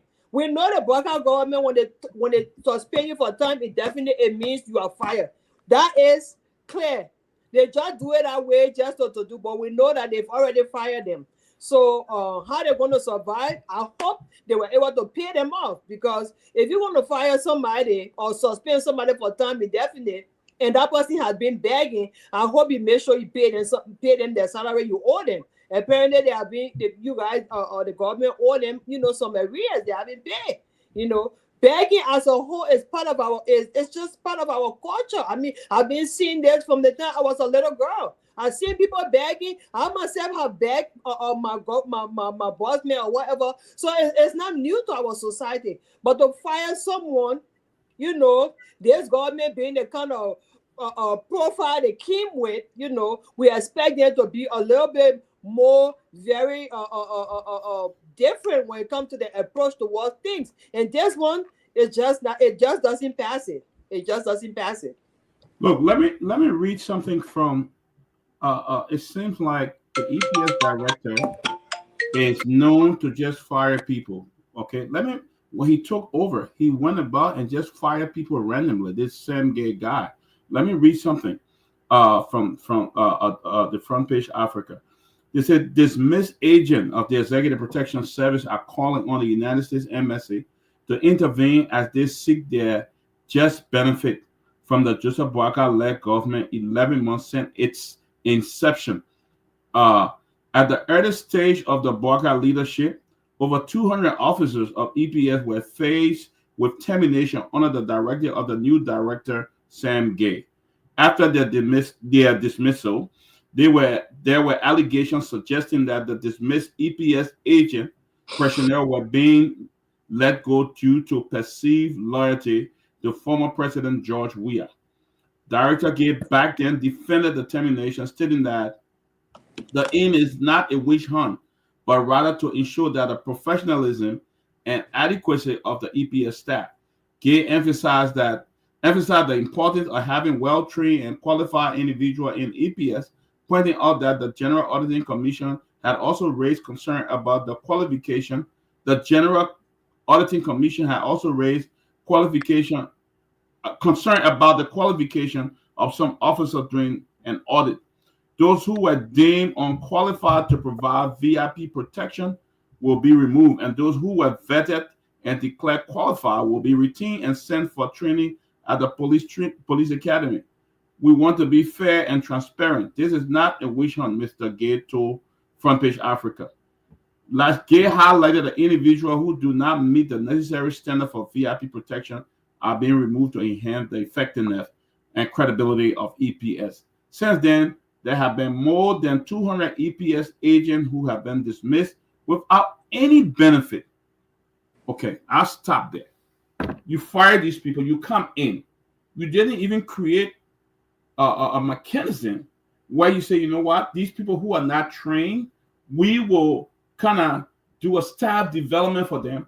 We'll put them through training. If they don't meet the requirement of the training, we'll let them go. He didn't do it. He just came in. How do you know these people were not trained?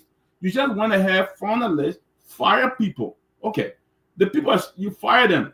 Unfortunately, when the fire in Liberia, it's almost impossible to go there and even get people to advocate on your behalf. These people went.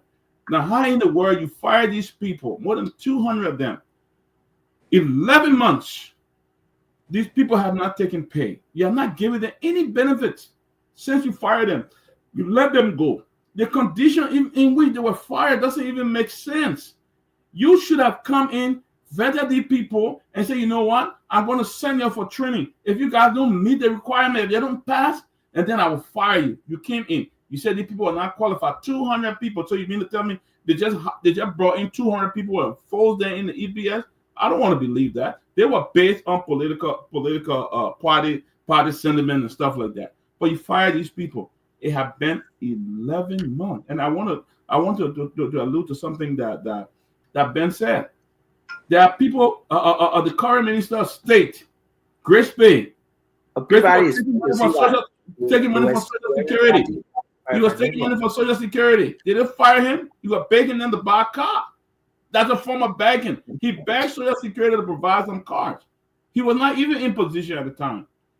Okay, why did they fire him? Because these people are poor. They have no means of representing themselves. You come in and take advantage. I think the action here. I don't like people begging me. I get very uncomfortable. I'll tell you that. But the condition under which he dismissed these people, you got these guys that are protecting the president of the Republic of Liberia. You will not take care of them. Do not pay them a livable wage, good money. These guys could divert anytime. Anytime they could divert. So I think the condition in which they were suspended, I think it was too hasty. I agree, but you can't suspend it for time indefinite. Other people get fired. And now you got another group going to the U.S. Embassy because they got no other way. The government that should be representing and helping them, they're not doing it. So they will turn to foreign services to see what they can do to help them. But you dismiss 200 people. It has been 11 months. You the same guy, you work in the U.S. You work in different countries. Would this happen in the U.S. when you fired somebody? You will not pay them off and let them go? Something that you could not do in the U.S. You fire these people. It's been 11 months. People got children. They got family. And you'll not even pay them. I think it's disgusting. Let's go to Sylvester and then Robert.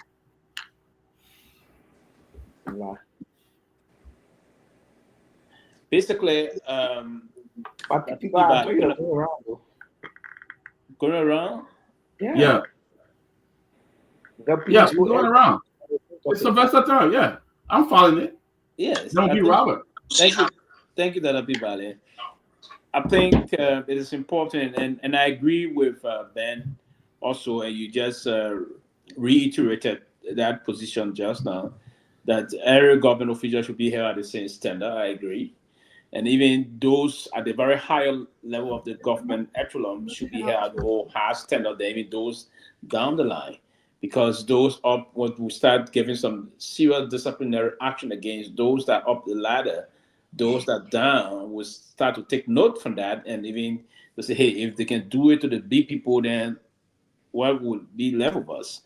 But these are actions that, again, that is saying to us that our political system, our government bureaucracy is deeply entrenched with a lot of inaccurate tendencies of disciplinary procedure.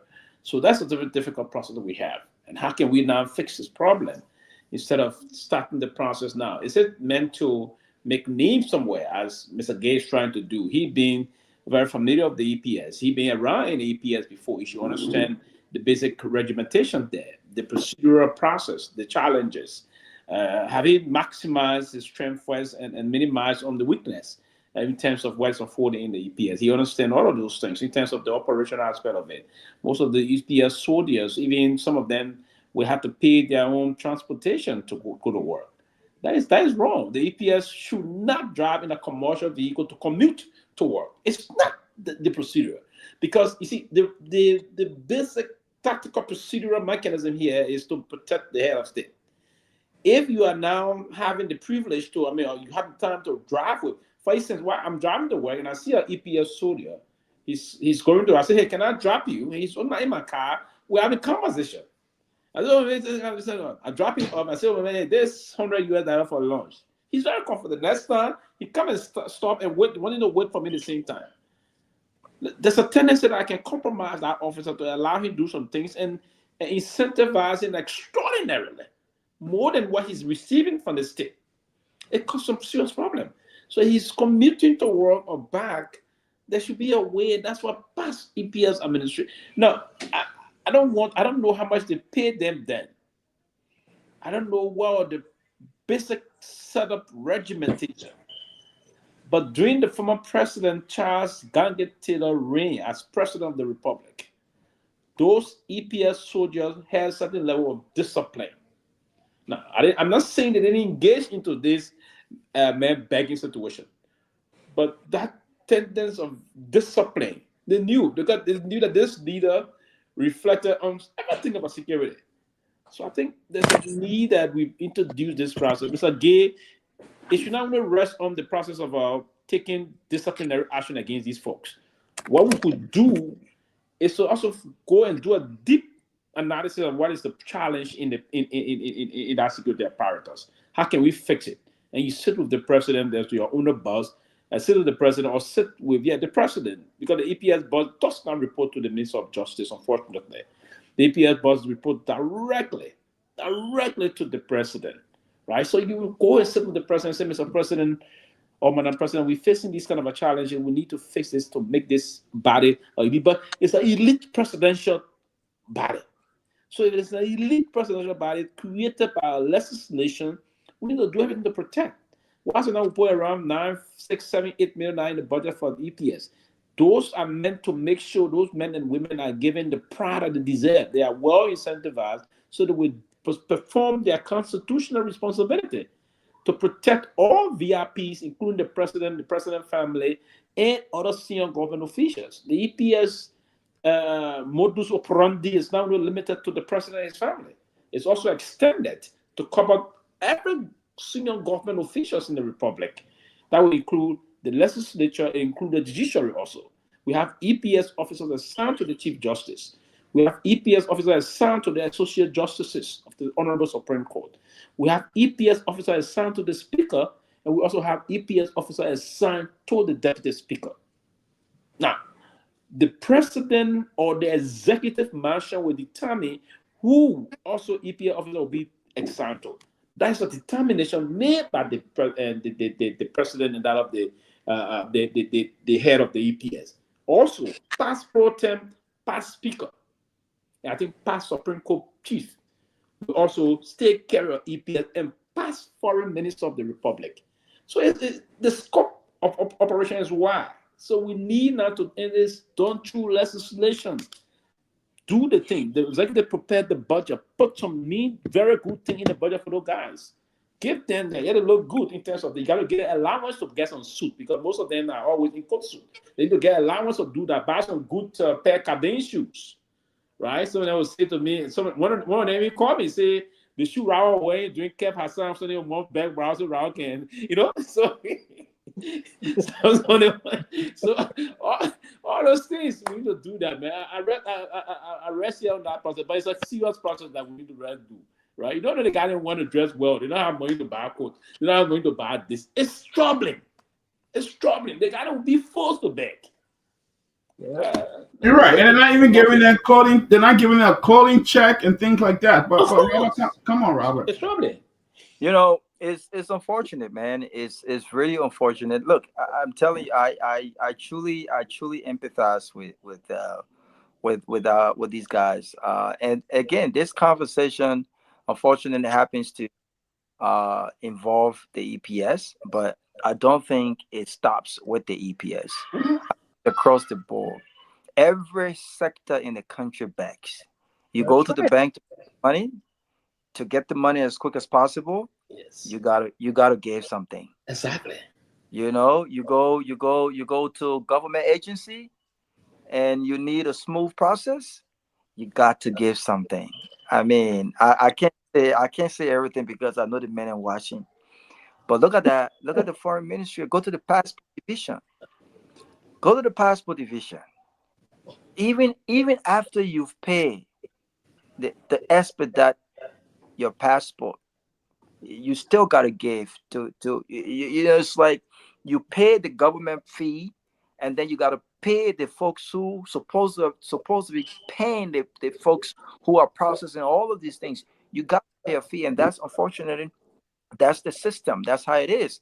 A lot of these officers that work for these folks that you mentioned, Sylvester, they are getting extra money from these folks to kind of gain their loyalty and their trust. I was talking to a buddy of mine. I was like, even if I wanted a security, and I offer government security, I won't accept it because private security in Liberia seems to be more trustworthy than government security, because not only because of the politics involved, because of the favoritism and the lack of professionalism and all of the above.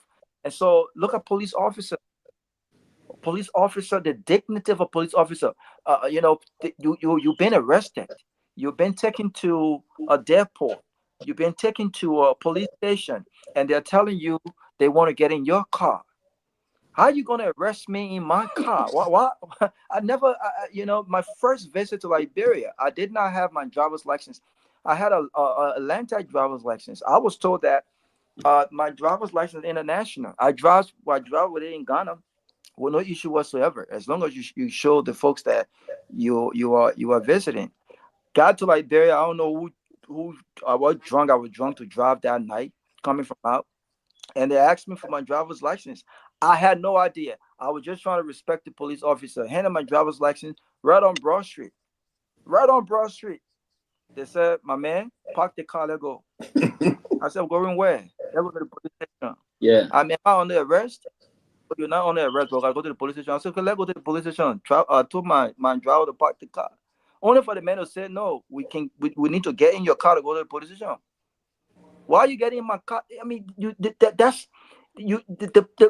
these security folks, the police officers, there's no dignity to what they do. And then you paying the man $150. The $150 you paying the man, or the $100 you paying the man, you're not even consistently giving it to him on time on a monthly basis. So what do you expect? Again, I'd rather an officer beg me for something than to steal from me. I'd rather a EPS officer say, hey, buddy, what was in it? Even at the airport, these guys are not even looking in your passport.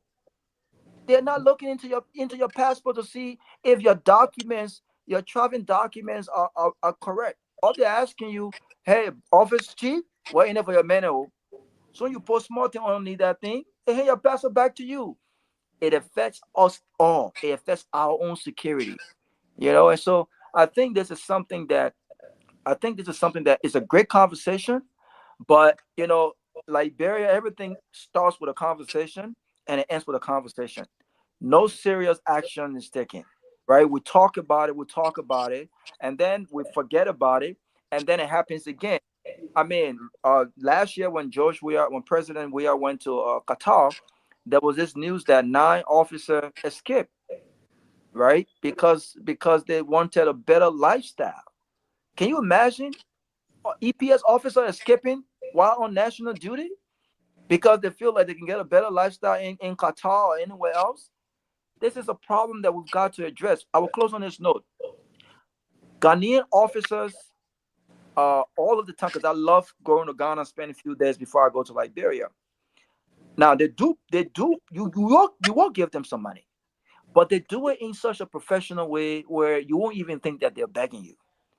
When you get to a checkpoint, those guys have AK-47s. They will professionally put you down. I don't care what kind of car you're driving. They will check the back of your car. They will check if there's a lady in the car. They will ask that lady to get up. They will check in her bag. I mean, they were professionally doing that job. And after, they'll tell you get back in your car. You're free to go. But go to a checkpoint in Liberia. I'm telling you, I've seen it all the time. Oh, chief, you yeah? Oh, I'm going to a man now. Probably. I mean, when you see a man who could be your father or your uncle calling you Brabi, it's not just out of respect. Something is wrong. It's because you got something for them. So we got to add dignity to our police officer. We have to respect them. But it's hard to respect them when the people that's supposed to be respected them appears to be those who are giving them that daily bread, and that's something that we've got to change. So I hope this conversation, help us address this issue. It's systemic. It's not just with the EPS officer. What are we going to do about it? That's the question. Let me before I go to Jonah, I want to welcome Chairman Ben. Dr. Peabody, can I just say it's good to see my friend and brother Chairman Ben, man. I haven't seen Chairman Ben in a minute, so it's good to see him. Okay, but I just got the list of those fired, and they are reaching out, so they would like to come on the show as well. So I'm trying to make an arrangement. But we have an agent, Samuel Kaza. Peabody, they were not fired; they were suspended for time indefinite. Sharik, hey, Abu, lead the team. Suspension. Anyone come on the show that your business? Sharik Jipley, Poiman Sonny, and Vivian Jones. Agent Vivian Jones. Oh, there's a lady, 2 ladies. Yeah, Abu, you should call me, man. Yeah. Yeah, but let's go to Robert. You talk about backing. Even the investment commission, when people could invest, the backing people to get them money before they can even open business and do certain things. So let me go to Jonah. Yeah, I'll be very short because I know we got time. So yeah. So to add up to what I said earlier, and what is so striking is the fact that this is where the highest amount of money in the security services is being circulated. With this EPS, all of them, the money would be seen here in the budget. That's the highest amount of money around these people. So if those with the highest amount of money are involved in this level of begging, then why do you think it's happening in those other areas where the funds are not even there? That can even tell you that it is even worse. I will stop right there.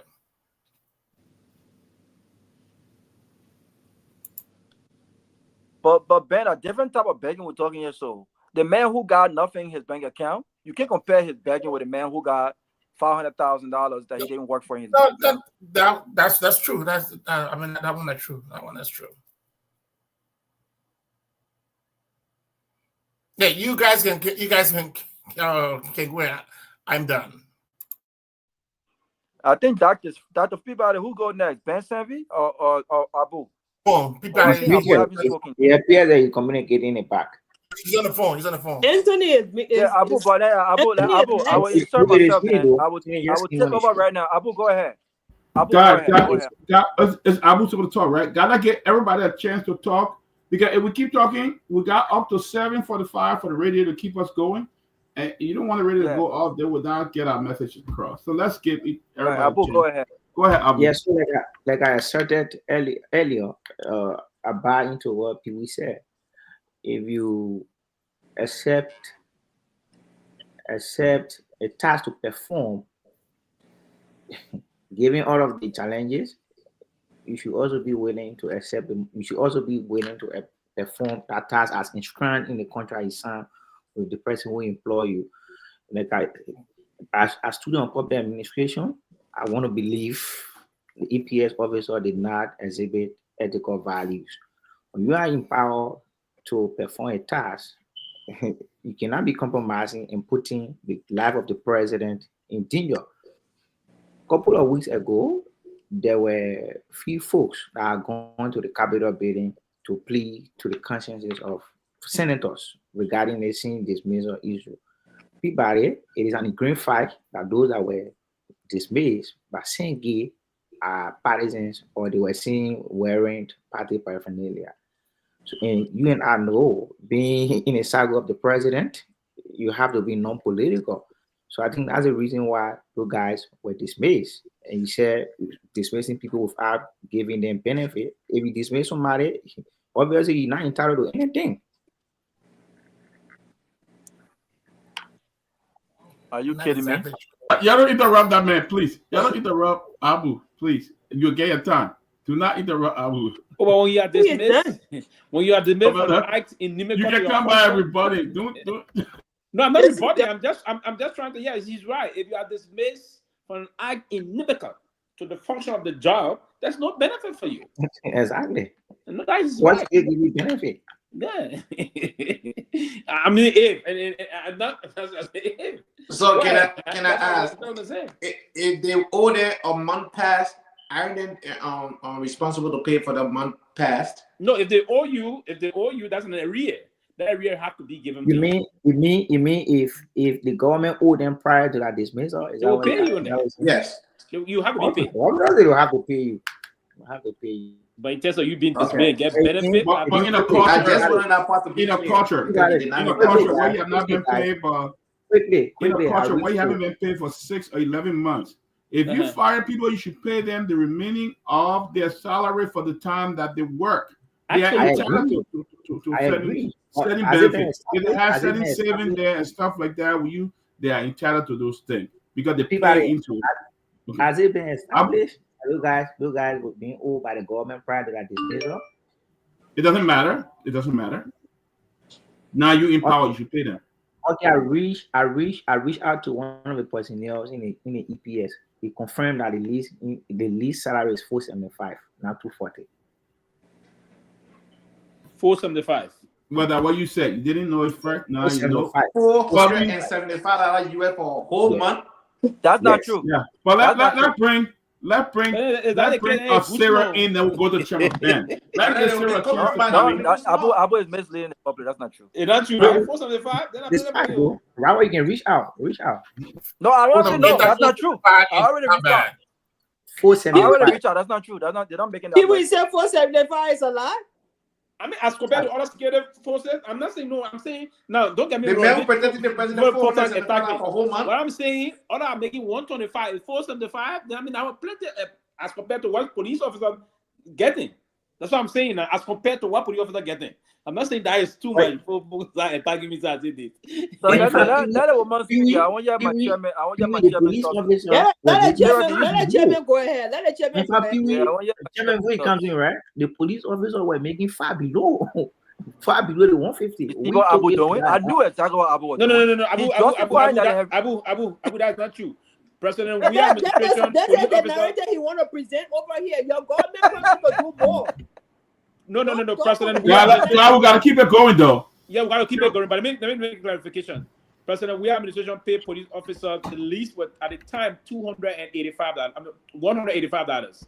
We administration. You didn't take it from 150. No, you made it at 185. It's still at that level. You have not increased it by a dime. No money. You won't go allow to the. You haven't increased it by a dime. Don't say that. All right, Sarah, come in, then we'll go to Chairman Ben. I'm not on this issue. No, let the chairman go ahead. I mean, I've already Thank you. position on that. Thank you, guys, and it's good to see everybody. It's good to see my brother Abu sticking in the Lions Den. I almost feel like they're always picking on you on this show. Yesterday, I was watching the repeat, and I was very concerned. I was concerned about your stability because Anthony seems to be. Yeah, but I trust your intellectual capacity to hold your foot, even though I disagree with about 80% of what you say. But I still think you deserve a right to get heard, and this is a good thing. But let me say this: my opinion on this EPS thing is the opinion that I have generally about the country. I think we it's almost like we're walking backwards. Right, we have a fundamental problem in our country that is not going to go away. My message to Sam Gay is that get ready to fire the entire EPS. I know, because this is something that has plagued the country for forever. Are you saying all of that begging? No, I mean it's not a sense of pride. I say it. It's a sense of reality, right? That these guys have families. Look, let me give you an example, right? Let me give you an example. Imagine someone who guards the president's daughter or son or cousin or whoever, granddaughter, right? Or the vice president or the speaker or whoever, right? And imagine this guy makes what? 200, 100, 300, whatever the number is. But yet and still he sees his principal, who he's guiding, right, spending thousands and thousands and thousands of dollars. He's there. He's a witness. He's a front row witness to parties that have been hosted, right? It comes within the scope of his operation to guide the VIP, right? But yet and still, their families, they have kids. They go through the pain of everyday life. The reason I say it seems like we're walking backwards is because we still are not trying to address the fundamentals of why we are where we are, but we're trying to see if we can solve it and then go back. I mean, we're trying to see if we can take mitigating actions, and then we say, oh, we know what, we'll go back to solve it. Well, that's not fair. We got to talk about the pay disparity in the country. We got to talk about the fact that all of the allegations and things that we hear every single day with money that has been spent across the board in Liberia, but yet and still, civil servants, EPS, doctors, teachers, all of these key sectors are not getting paid a just wage. But yet and still, we're looking for an equitable society. We're looking for a society where an EPS officer will stand on guard for 12 to 15 hours and get paid $200 a month. We're looking for an equitable society where an EPS officer, and I agree, this is an age-old problem. But at some point, it has to stop. At some point, a government will have to come in and say, you know what? We're going to deal with this issue. And that's the reason why we continue to talk, right? So imagine an EPS officer who makes less than $200 or $200+, but yet and still got to go after his shift, got to go and look for a cab or go and look for a pimpin or go look for a keke. Imagine what he or she will have to go and tell their family. So my thing is, I'm waiting for the day where we start to have the conversation about salary disparity. How can we grow our pie? How can we figure out a way to augment that? It doesn't mean that corruption is going to go away. I think I heard the president one time say, I think in one of his press briefings, he talked about how he admired the U.S. Secret Service. I think he said on his last trip here, you even if you attempt to give them something, they see it as an insult. They see it as breaching their oath that they've taken. Well, it did. Well, Mr. President, it just didn't happen. If they were making $250, they too would probably accept a gift or katu from you. Trust me. But you know how much a Secret Service makes in this country, right? It may not be up to where maybe they too may want it, but at the end of the day, the reason they're able to withstand that temptation or withstand that offer is because they don't have to go home to their kids or their families and see them looking them in the faces and saying, where are you coming from for 12, 15 hours a day and we don't have food on our table? So my thing is, I empathize with the officers because I know what they're going through. I know the everyday hustle and bustle in Liberia. And then I also hear people say, oh, yeah, but it's the profession, it's the this and it's the that. But how many people who have, how many high-ranking members of the Liberian government or high-ranking members in our society who have taken a bribe or who have been corrupt, have gotten suspended or have gotten prosecuted? There's so much that we can unpack in this thing. So for me, I empathize with them. I don't think this is the way to go about it.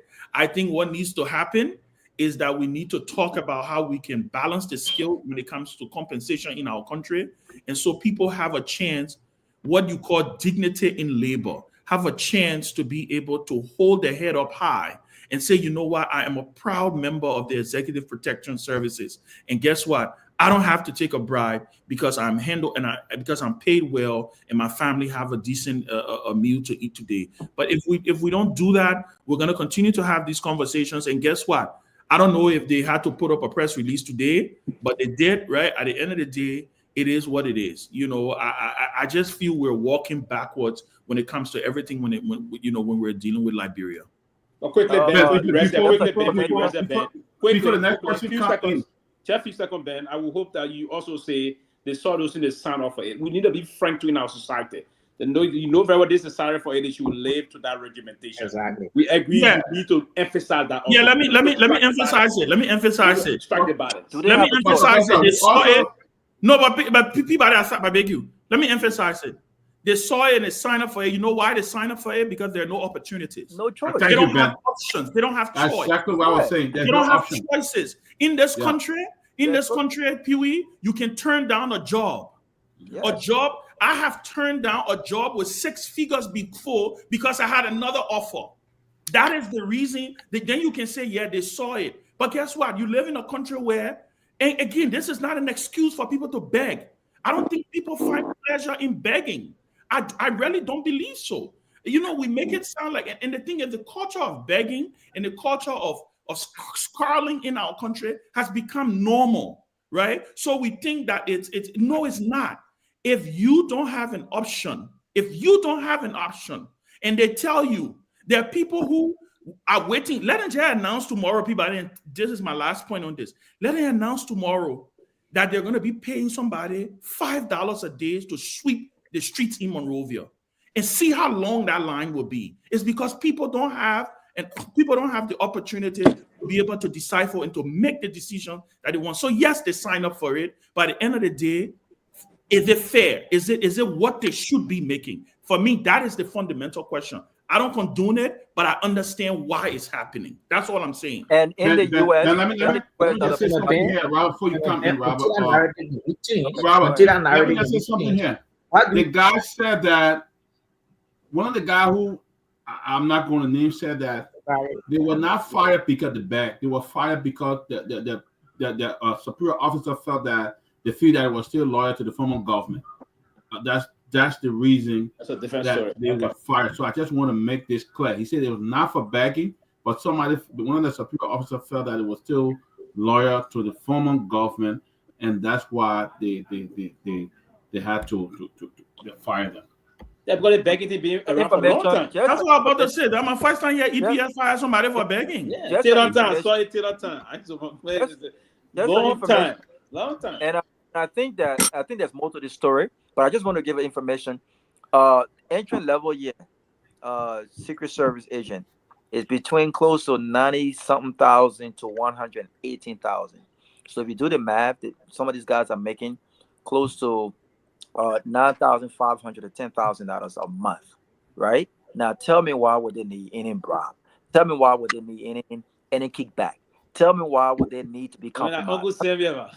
That's a lot of money. But what I'm saying is, we don't have to pay them $8,000, $9,000. But listen, it comes with I said that to say it comes with a lot of benefits too, because these guys sign up also to put their lives on the line for the president and for those they protect. If the president were attacked, those officers are supposed to put their lives on the line for that. So tell me, why would I put my life on the line for $400 when after I'm dead and gone, my family have no benefits to begin with to even get started? So it's a lot of intricate part that we need to look at when it comes to these officers, and understand that this is a life and death kind of situation. Last but not the least, there are some folks in Liberia who take good care of. Look, I was always thought take care of the people who you put your life in their hands. Your cook, your driver, your security. These are people that you have got to take care of. You have got to make sure that they're not easily compromised, because these are people that you allow in your home. They're closest to you. They understand your operations. And if you're not taking care of them, they are easily influenced from outside sources. Thank you. Let's go to, something Ben said before we go to Tomalin. Ben talked about that they didn't have the option. Just a few months ago, we just put up an ad to have somebody do our reporting in Liberia. You know how many people applied for that position? 40. Over 40 people applied to be reported for the closing argument. So, and those guys were all college graduate, work with the press union, got press union card and everything. So it shows how desperate it is. You got over 10,000 people graduating from the university, Zion Academy, and other places.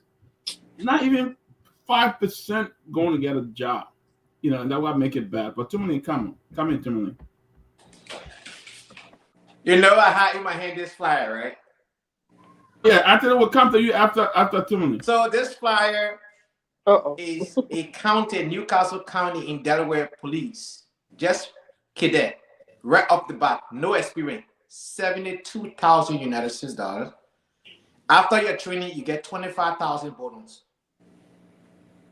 Not only that, you take home a police cruiser, which is an SUV, not a regular car, and it's assigned to you permanently. And not only that, when you see the benefit package, why would that guy, even the way they dress, why would that guy want to take any bribe? I had an opportunity also to be in a cruiser with a police officer for 9 hours. And when you see the equipment these guys have and the support system that they have, Uncle there's no joke about it. Now, that's something that Uncle Sammy, right? You see, I hate for it with our time. Yeah, not comparing. Yeah, not doing a comparison. So let's come to Liberia. Yeah. Our problem that we face in Liberia, it's not because we don't have the money. It is because the people want the system to be the way it is. You think we have the money? We don't have the money. No, we do. No, hold on. We do have the money. No, we have the money. So No, we don't have money. The reason why we have 800,000 budget. But you got money. The president driving $500,000 car. You ain't got money. Come on, bro. I will lay out for him. Let's take 5% in the government right now. The president, the vice president office, the speaker, the deputy speaker office, the senate pro tem. These 5 people. That's these 5 people office budget alone is in the tunes of $30-40 million or even more. That's not true. Right? And let me correct that. It's not true. Listen, the president's office is $23 million. What are you talking about? That's not true. Stop informing people that it's not true. Those office, I'm not talking about the president's salary. No, I'm not talking about the president's office. That's not true. It's not true. Go back to the reality. It's not true. Listen, we will go to the national budget. Listen, we'll go to the national budget. We're going to let everybody talk at a time, and then we can come out and report. Everyone at a time. We'll correct that. We'll move on. But people already know how to be right there when you see online. Yeah. Listen. Pay attention. Go ahead. Liberia is not a poor country as we project it to be. We are not a poor country. Let us be known here. A poor country that can still got money. You understand? We do have money. The only reason why the money are given to very few handful of people. We made a conscious decision to buy lawmaker vehicle every 3 years, $45,000 and above. Every 3 years, we do that. All right? We made a constant decision where people will be making $15,000-$20,000 every month, including a generator. Generator is making more money than the 7-7 who is working. A generator makes more money than the 7-7. Yep. And then you say we don't have money. The goal here is not to give the people. But we are trying to teach you to agree that the goal here is to create more hardship for the people so that they stay where they are. That is the reason why it is what it is. Robert spoke about when you want to follow the process, you still have to pay the people money. Robert, it's not because the people in that place processing your document want to take money from you. It is because the people don't pay them on time, so they themselves came up with a way, even though it's not a right way, but to be able to sustain themselves because they have to go to work, they have to go back home, they have to feed their children at home. I try to do the same thing that I will not bribe anybody in Liberia, but I pay the price because I refuse to bribe. You go to the bank, they receive your own money, they will keep you in the bank.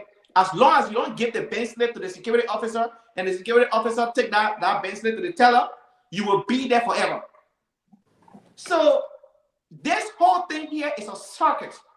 If an individual come into the country and say, let's do it the right way, they can look at you and say, but what I want, who you think he is? That is the reason why they're not trying to gravitate towards somebody who want to put in a system that will function for everybody. They love this particular thing here. Those are in power now, not the ordinary folks, to control everything. You will hear a man, my man, you heard it, the DEA got to them and said, when you don't bring that thing here, you see, you will not have a job.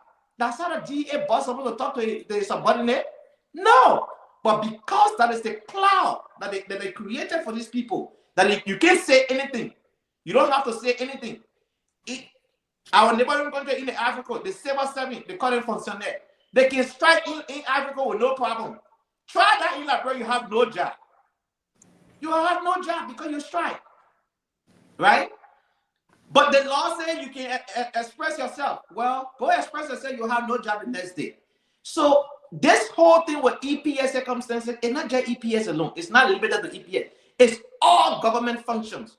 All of it. People don't get paid on time. We heard the other day, what's his name? Professor Larry Kennedy spoke about paying the people bi-weekly here. At least I would give them 26 paycheck in a year compared to a 12 paycheck that they're receiving right now. Right? Pewee, automatically say, oh, it's not possible in Liberia. And Professor Kennedy, to his credit, have to tell you it is possible. Right? They will always say these things are not possible. But experts who have worked in this field, who have expertise, have said these things are possible. It is just because the same people may say it is not possible for us to have a production factory in Liberia where the iron ore will be processed. We need experts. No, you don't need experts. All we need to do is to add value to the product before it gets shipped outside. But bi-weekly salary thing is not a big deal. Liberia can afford it. They just don't want to help the ordinary folks. Now the CSA director came the other day and said, "Oh, we will give you, your salary advancement, but at the rate of 3.5% interest rate for 15 days." The man already struck me. You give me salary advancement, then you're going to take 3.5% off his salary. All these things are not things to help the ordinary Liberian. They are things to create mayhem for them. Introduce a bi-weekly salary payment for the people. Pay them on time. Cut down all the other wasteful spending, high salary, paying for gasoline, for generator, paying for scratch card. Take those things away and pay the people that salary on time. When you start to do that, you will see that the microeconomy, the local economy will start to move and people will be able to move forward. But you're not paying people on time. So Liberia is not a poor country. I can tell you for a fact. Let hear Tomalin. Tomalin haven't spoken. Let hear for Tomalin. Be Guys, time conscious though. How many minutes allotted for each person? We'll be back on the show. But let me just go straight into the discussion. Somebody, I think people was speaking, I was monitoring his comments. Prior to coming to the States, I have been working in the security sector for about a year or two at the time of President the immigration. So I understand a lot of stuff, these things. You security man? Guy, can you mute your device? Well, if security is very important. That's why whenever I go into Liberia, I want to take care of my security first. I make sure that if I have a guy. Somebody got to mute. Somebody got to mute. Yeah, whenever I go to Liberia, I make sure that I want to take care of my security. If I have a guy there, this guy was given to me from the time I went with Spoon, 2002, and he's been with me for AB Cromans, but he left AB Cromans now, I think.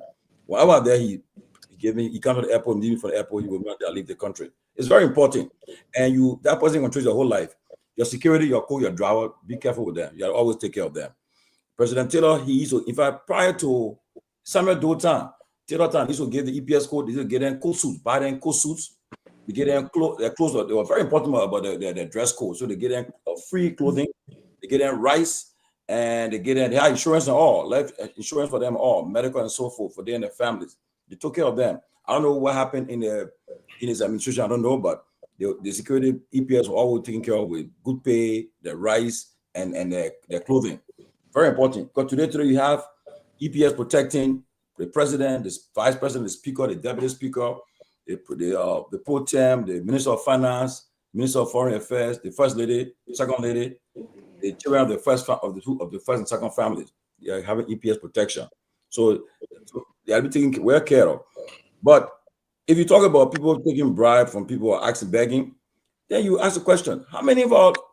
I was listening to Yeke today. B Mountain just paid, gave all lawmakers their money, pay them, get them good money to circumvent the law. B Mountain, pay them good money. Okay, like I said, I challenge you. You might tell me I went to the hospital for money, but on Saturday mornings, they have been the traditional Liberia. Our official government pack their cars to these people's stores. So many things are providing fines. They've been begging them, right? Go there and be begging them for money. That's the tradition they've been doing. So, like, if people are not well compensated, you would definitely engage. And the same thing again, we're talking, you were believing him when he was supporting you. So yeah. That people got to come clear. I remember, I won't call the business. One of the men business to get in trouble. In Liberia, the man, I asked the man, in Liberia in June. I said, so how's everything? He said, my man, the same thing happened. They come and take your stuff. They put it on credit. They come with their cars then, with the security then. You can't talk. That's what's happening. And it's a tradition in our country that needs to stop. But before I end, one someone, if we're not careful, someone will get up, will hear on the radio, somebody have taken over. Because the disparity in the country is very serious. You can have somebody making $10,000, someone making $150,000. I mean, people got to think. And mind you also who go to Liberia in the night coming from out. They put at the checkpoint. They had the checkpoints there. They in the ring. See that they're in the ring. So now you're traveling. You going in the interior. The people get checkpoints there. They come there, and the people can be easily bribed to infiltrate. So I will reach out to I'll send a message to the same gear. I want to find out about this thing because I know him personally, and I don't. The people that said work in the U.S. All these things you can just you don't do what they call. I think at your job, whenever you have some performance issue, they do what they call training. They put you to training. They're saying for training because to in-service training, in-service training. Yeah. Okay. So I think that was needed. The people are. It's I mean that's the nature. How people hustle. The people come in, they walk into your car, chief. Sometimes they will be so professional, and they will say, "Oh, chief, other thing." But lastly, you on the show, right? Let me tell you one of the things you encounter as you travel Liberia now. When you go to the airport, right? I mean, guess what? I was at the airport, and the guy said to the man, said, you know that guy? He said, who? Said the guy trying to solicit something for me. The man said, that man, he said, oh, I know that man. He's a big on spoon, right? And he on this argument now. So guess what? Easy part because they're afraid for you to come put them on blast, to call their names and so forth. So only you experience. When I go to the airport, my luggages, I get it clear. I order that airport quick. And one of the advantages we got by coming here and talking openly, talking publicly about what happened in the country. But I hope the EPS officers will be reinstated. But like Sarah said, when people suspend for time indefinite, you fire. It's what happened to the guys. Other people got suspended time indefinite, and next thing they are fired. So it needs to stop. But else, one month we'll get up and we'll say these guys are getting mad and they want to take over that country. And I doubt it if they will be reinstated because according to what Dr. Peabody said, they were fired because they felt that they still committed to the former government. So I mean, if that is the case, that's just a no for them. They're not going to come back. No, but if the communication stated that they are suspended for time indefinite, and I want to believe the EPS chief. This is meant for some disciplinary proceedings. Absolutely. Yes, what I would say. That's why for me, in my disposition, that's disciplinary. Right now, you're going and the reason why I struck the balance is that I said the guys are well challenged. There's this enormous challenge with the way we incentivize them, right? But again, part of the proceeding of that, we also have to put into place some disciplinary measures. Now, we all time to time talked about malfeasance, misfeasance in the system of public bureaucracy. If there are malfeasance and misfeasance in public bureaucracy, there's time that we put into place measures, and those measures we have to gear towards protecting and bringing some level of synergy to that process and cleaning and bringing sanity to it. While we bring sanity to it, we also have to ensure that the guys are being well taken care of. But meanwhile, we take the disciplinary course to ensure that those malfeasance, misfeasance, and that of waste in public bureaucracy is being curtailed or stemmed, if not curtailed, stemmed completely. But I'm not off with this. Let us say disciplinary proceedings in time indefinite. Now, again, time indefinite can go for 1 year, but you do have, according to the procedure of some labor lawyer would say to you, they have our law are 6 months. They have a cutoff point for time indefinite, right? So there's a cutoff point for time indefinite. So I'm sincerely confident that those guys will be brought back, but I want to believe this EPS chief want to bring some level of sanity to bear, and then so that that would be a kind of a. And I agree with you. A precedent set. Our level of sanity, a precedent set by this administration. Ain't no sanity. Waka made it when he said he's intent to fight. It's corruption. It's just a political thing. Against corruption is to bring some level of that issue within the security apparatus and ensure that they are well regimented, and part of their own regimentation would be to adhere to the principle of ethical. How transparent Sam gave himself. So that I know sanitary. Firing people is not even paying them. Firing people is not even paying them. That people that gave some time to do a job, and that's why we. Well, it doesn't matter giving him time, but then he needs to proceed in a gradual manner. He's firing people. He's not paying them. How you go in a department just fire 200 people and you did not put any mechanism? And that is wrong. You are politically driven. That is wrong. That is wrong. You are politically driven. That's all he did it for. 200 is actually wrong. They were And you don't investigated. fire They three were people and let investigated. them waste around the street. Like, You how encourage can robbery. 200 people? You encourage They were robbery. investigated, though. They were You investigated. They were encourage not them to turn investigated, to man. Arab. They were I don't They care were investigated. not They investigated. were not They qualified. were investigated. suspended before the investigation. Now, Peabody, did they disarm them? Are they all disarmed now?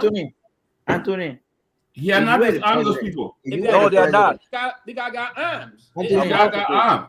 It's wrong. Peabody, let me ask you one question. It's If actually you were the wrong for that. president, will you encourage the EPS, a non-political institution, to wear party paraphernalia? Man, come on, man. Y'all. First of all, But what kind of son So let me EPA guy ask- will go wear party paraphernalia to work? But they I'm were gonna seen give me 1 wearing minute. it, I though. mean, you They were have seen your wearing party it. chairman still In working. the They Your will election. not do party that. They chairman will not do is still that. working in your government. They were wearing it. Your party chairman still Your works. party You were chairman there? is still You were holding there? a I government position and said a party EPS position. folks. But the EPS party folks. secretary. The The secretary. party secretary, I mean, Still if working. the party secretary gets too much, man. So But stop that. Peabody Yeah, is stop like that that. hypocrisy. The Complete code of conduct hypocrisy. is You against being that, and you hypocritical. still doing it. You being hypocritical, though. Abu, do that Tabet state chairman of the party? You will not answer that question. Yes, he's still. No, He Anthony is still Tillman. chairman of No, the no, party. Anthony, Anthony, it's not for Amos you. Ford is still the secretary of the party. Anthony, and both it's of not them for still you. have a position in the government.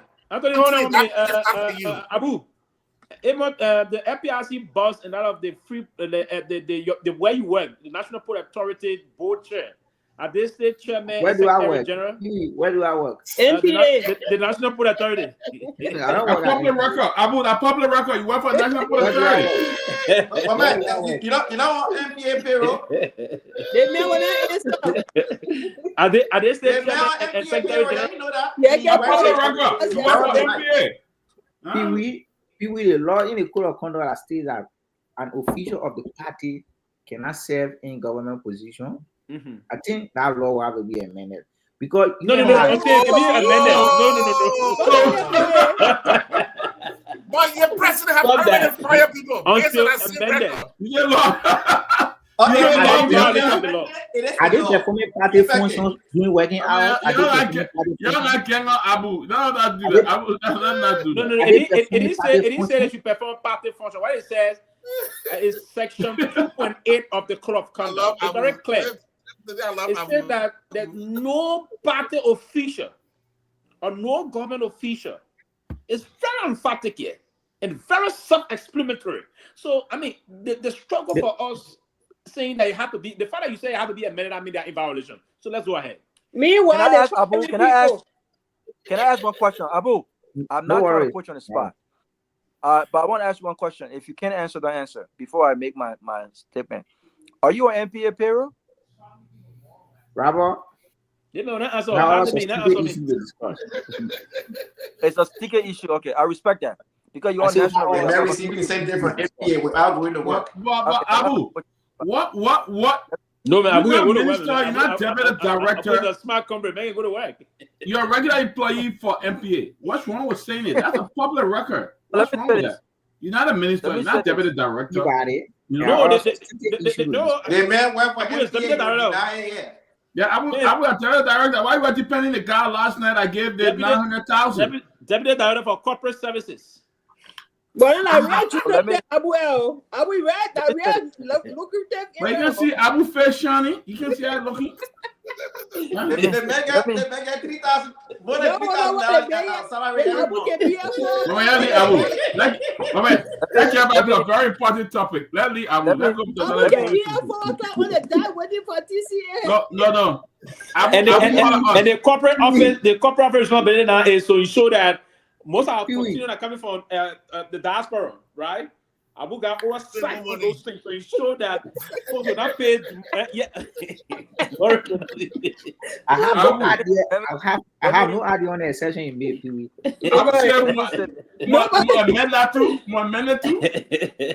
have no idea on the session you made. Let me say this though. Abu, you're on a popular radio. We will follow all your document and force it. If you don't, you have the opportunity to come clean that or the public will come with deception. Thank you. How many more time we got on the radio? Because it's 7:32. Maybe how long we got? The guys then. 8 more minutes. That's 8 o'clock. 8 o'clock. 8 o'clock. Okay, so let me say this.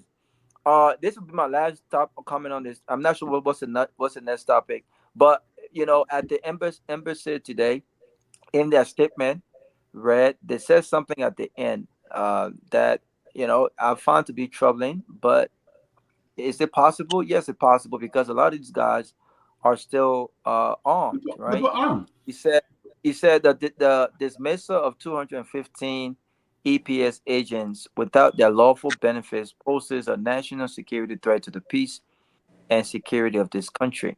Who's saying that, Rob? This is the spokesman. I think he read the petition at the U.S. Embassy today. Okay. Called the U.S. Embassy to get involved. I was privileged to have been in one of those meetings. I can't say much about it, where they met with the Speaker of the House of Representatives, asking for the Speaker's intervention. And I know the Speaker said that he was going to do something. A few weeks ago, we spoke about this same issue when they said they had exhausted all effort to have national leaders get involved. Nothing has been done. We shouldn't play with our peace and security in the country. And people are hungry. What they always say, a hungry man is an angry man. Some of us are blessed. I don't know when was the last time I was hungry. When people are hungry, they do things. They do things that are unexpected. And mind you, the peace and security in our country is still very fragile, because no government, whether it's the Unity Party or the CDC, have already put in place a reintegration, rehabilitation program, national program for ex-combatants to technically train them and employ them. So a lot of these guys are still out there. Any opportunity to cause chaos. I'm not. This is not what I want, because we've made a lot of investment. We're building our homes in our country. Some of us are building homes. We don't want to retire yet.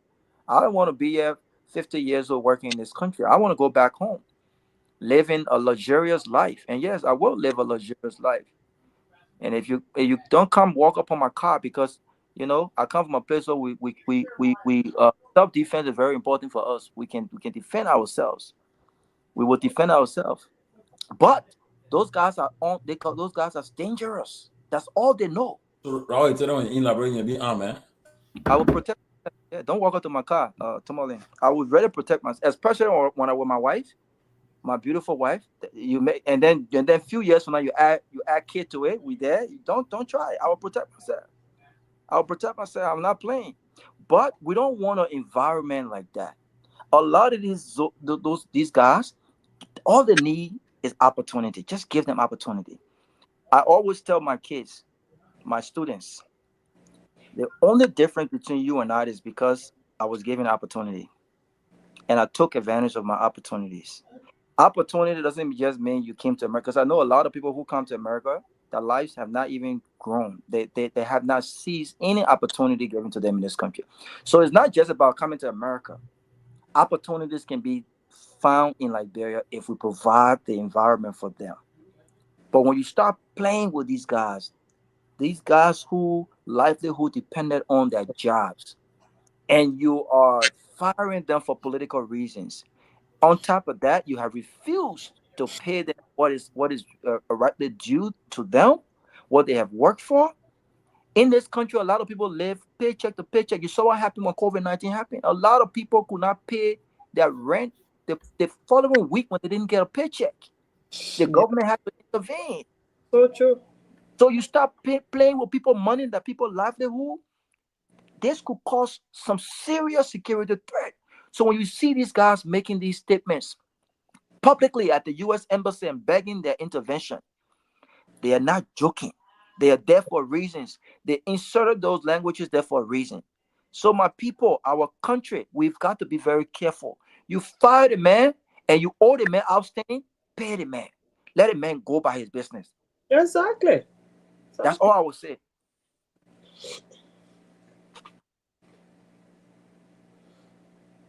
Yeah. Robert. In fact, let me make the announcement. Anybody who knows the EPS guys that was fired, if you want to link up with them, we'll be glad to bring them on the show as well. We'll be glad to bring them. The other four that was suspended are saying that they were not suspended because of begging for money. They were suspended because one of the senior officers said that they believe they still are loyal to the former government. And you fire these and you suspend these people. The thing is, Director Gay should be at the EPA. The short statement made about public sentiment. And I believe them. I believe them. I think that's the job. That's his. He should be at EPA. That's the job he knows. You take him and put him at executive protection services. He come out. The first thing he's doing, he's firing everybody from there. Firing and bringing his own people in. Firing everybody. Yeah, but what I advise us to do that. Stop it. He fire everybody. 200 is a significant amount of people. You take him and fire, say these people are not qualified. What I would advise for now is to not allow those guys. That's my advice to them, to not come on the show now. Try to exhaust other means because it is. No, let it come. Sylvester, let it come. No, the one that was suspended. Why the one that was suspended? Go back to work. No, the one that was suspended. It will come to compromise the integrity. 1 minute. It will come to compromise the process of because that's a paramilitary force. They cannot discuss. I can't. No, but the government should consider that, Sylvester. All these things should be under consideration when you do. My advice for them to exhaust all other means for coming on the show.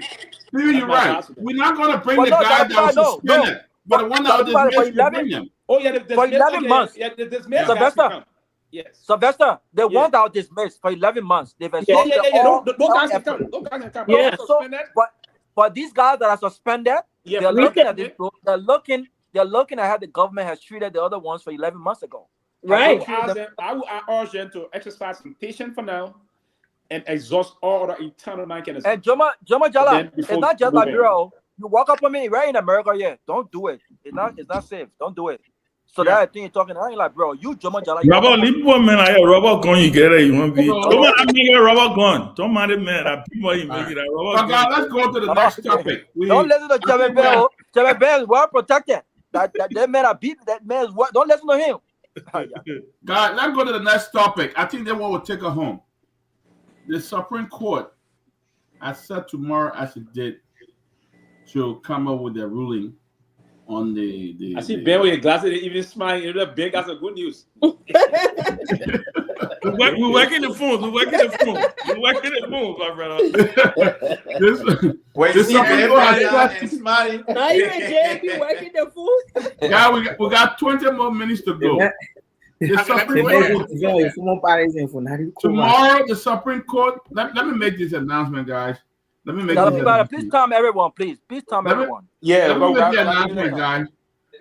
Again, the guys are sacrificing in the studio to be there with us. I mean, it's almost 1 o'clock. No, we shouldn't forget about it, man. Christmas coming close. We are asking you guys for a small gift, 10, 20, or anything you can help us with, so that we can just show love to these guys in Liberia, that they can take something home to their family or to their, Peabody, like, can you play the mobile money number? I will try to get all this on the video and do it. Hey, Abu, I was working for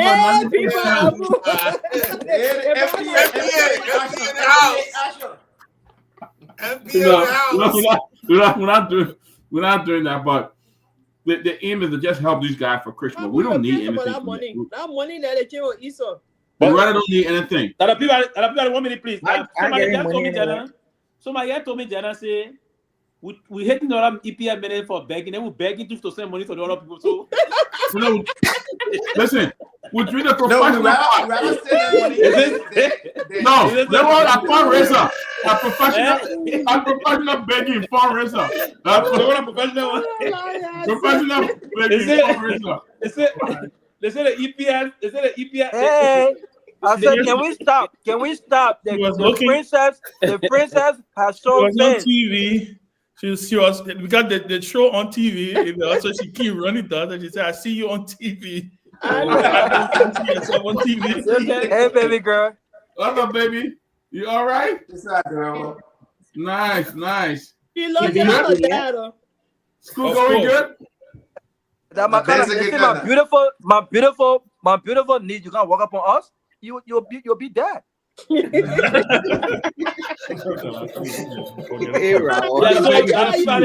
you need to address it. The party is very concerned.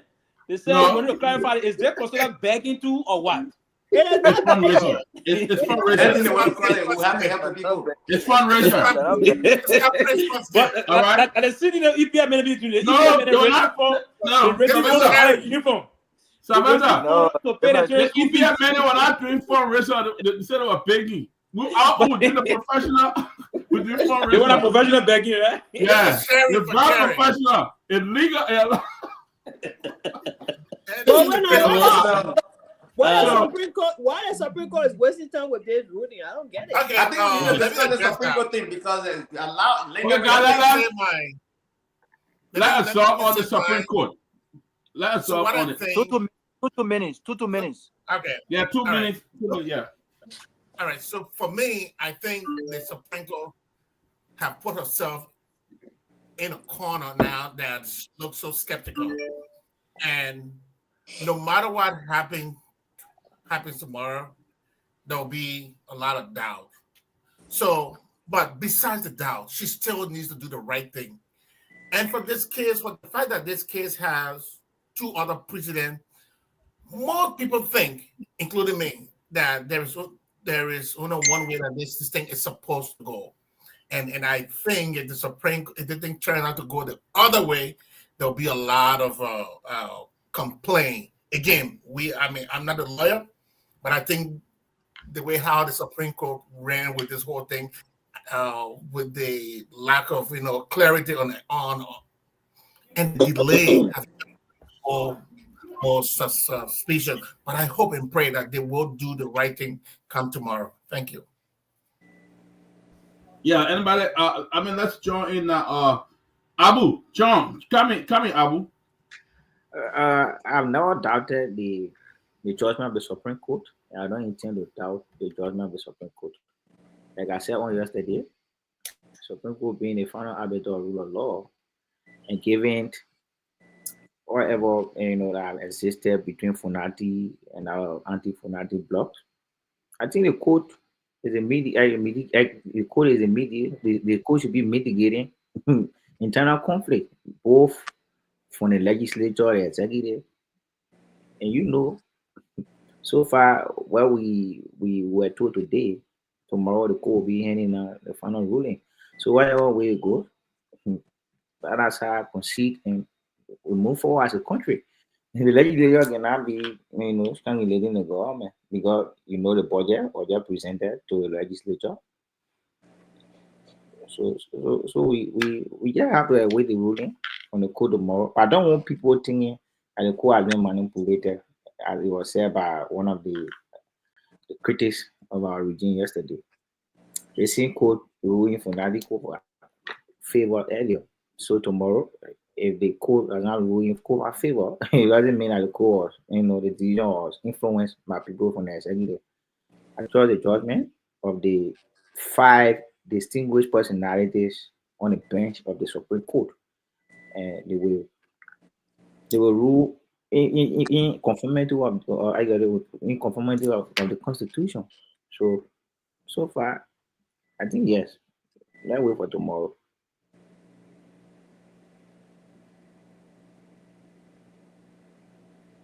Anthony. Oh. Thank you, Dr. Peabody. Like I said yesterday, I'll re-emphasize that Article 49 was not ambiguous. It was clear who the presiding officer is. You don't build a house from the roof. You build a house from the foundation. And the foundation here is the presiding officer.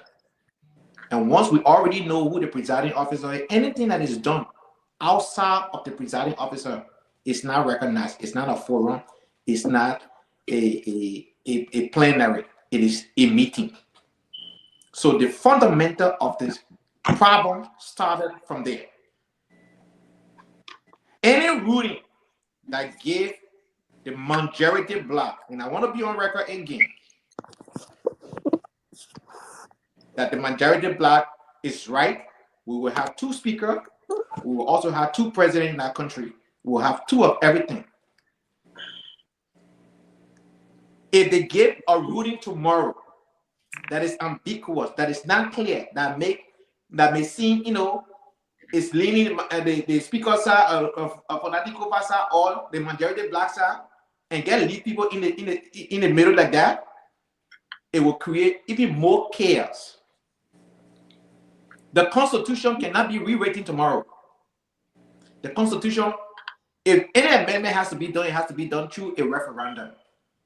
And as it stands today, the Constitution is above the Supreme Court. Even though the very Constitution gave the Supreme Court the authority to be the higher arbiter of the land. So, having said that, the 5 justices on the bench, your integrity is on the line. The Constitution must be protected in order for us to have a functioning society. We need to have rules and regulations that govern us. Even in the ghetto, there are leaders. In the very ghetto, even war that are fought, the Geneva Convention gave rules of engagement.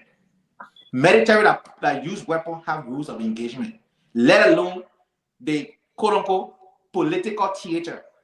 There are rules and regulations also in that very theater.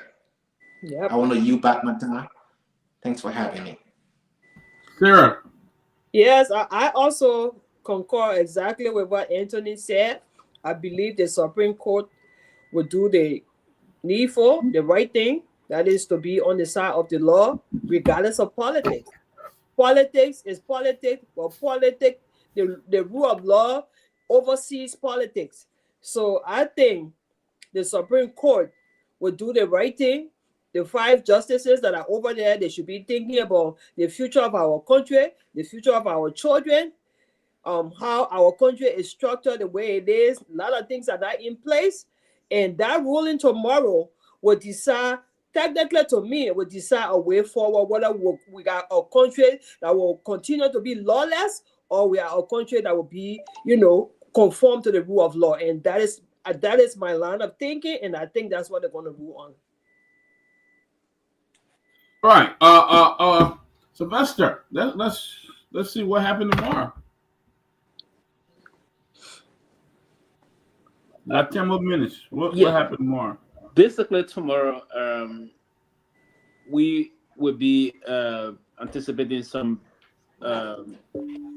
ruling coming out from our highest court. That's the biggest court of our land. So basically, we look forward to allowing them to do things to preserve and protect our democracy and the Constitution. They're there to defend the Constitution of our country. So for now, I will remain quiet and wait for the outcome tomorrow. I know very well that tomorrow we'll wake up from there, hearing the news of victory out of Monrovia that this is this.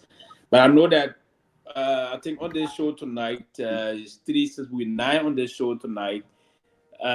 We all going to look at it from different perspectives. Raul going to be pleased tomorrow. Probably I will be disappointed. But one thing I will say, and also Madam Dopo will also say, this the other way around. But one thing I will say is that we will all have our individual perspective on this issue.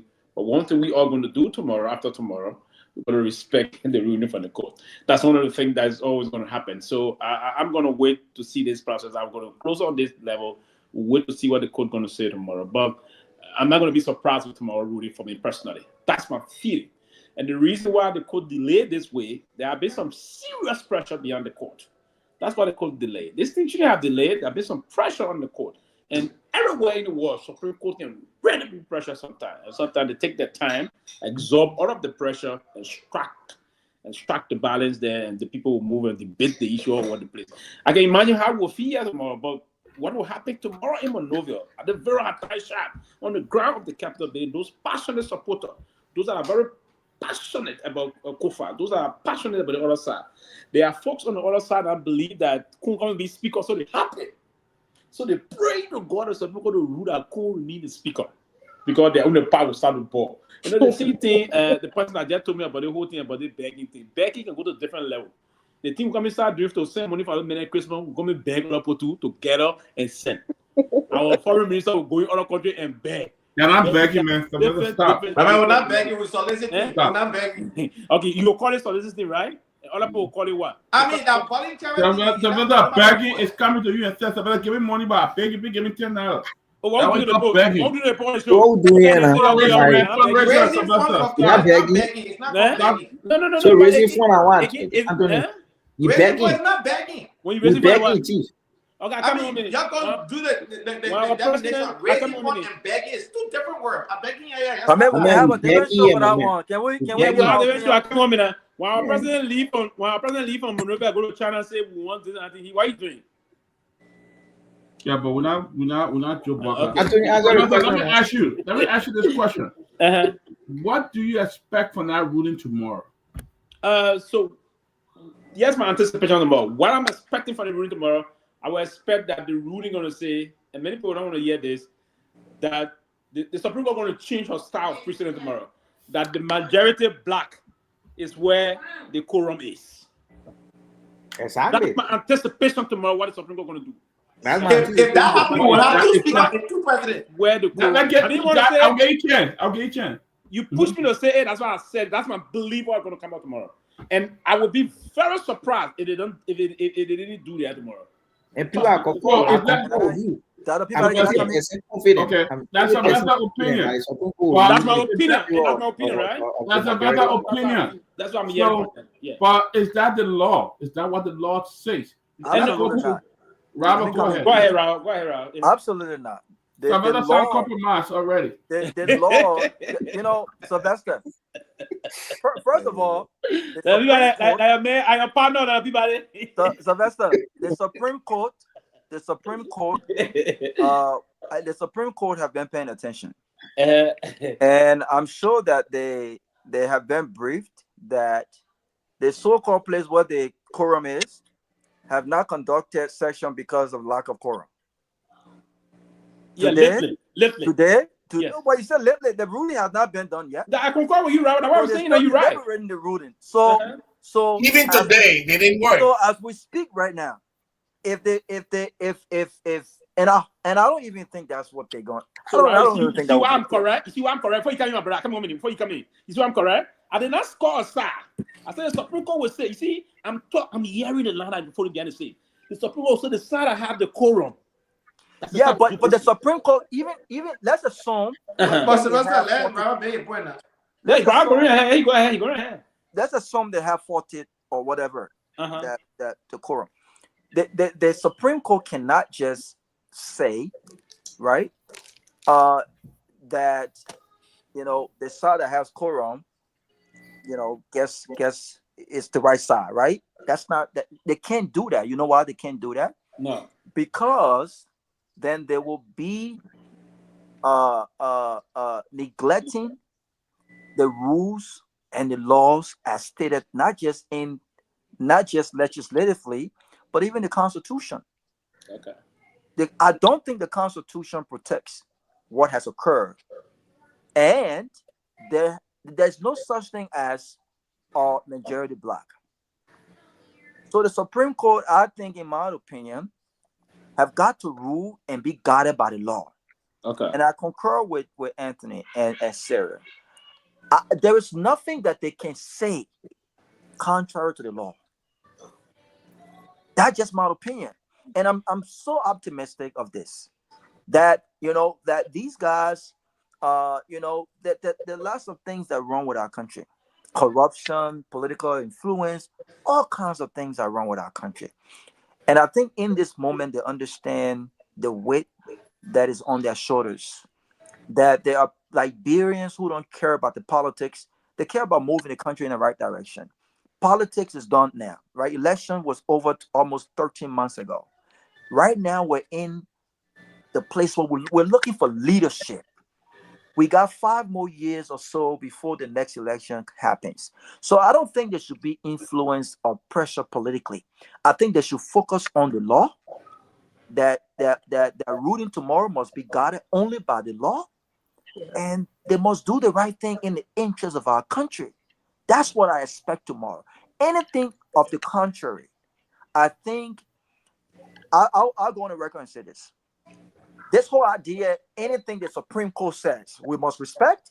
I cannot, with good conscience, sit on this platform when I have thousands of people listening to me, people who respect me, and say, well, even if the Supreme Court ruling is contrary to the law or not guided by the law, I must respect. No. The Supreme Court is there to interpret the law. They're not to give political opinions. We are giving our political opinions here. We are not lawyers.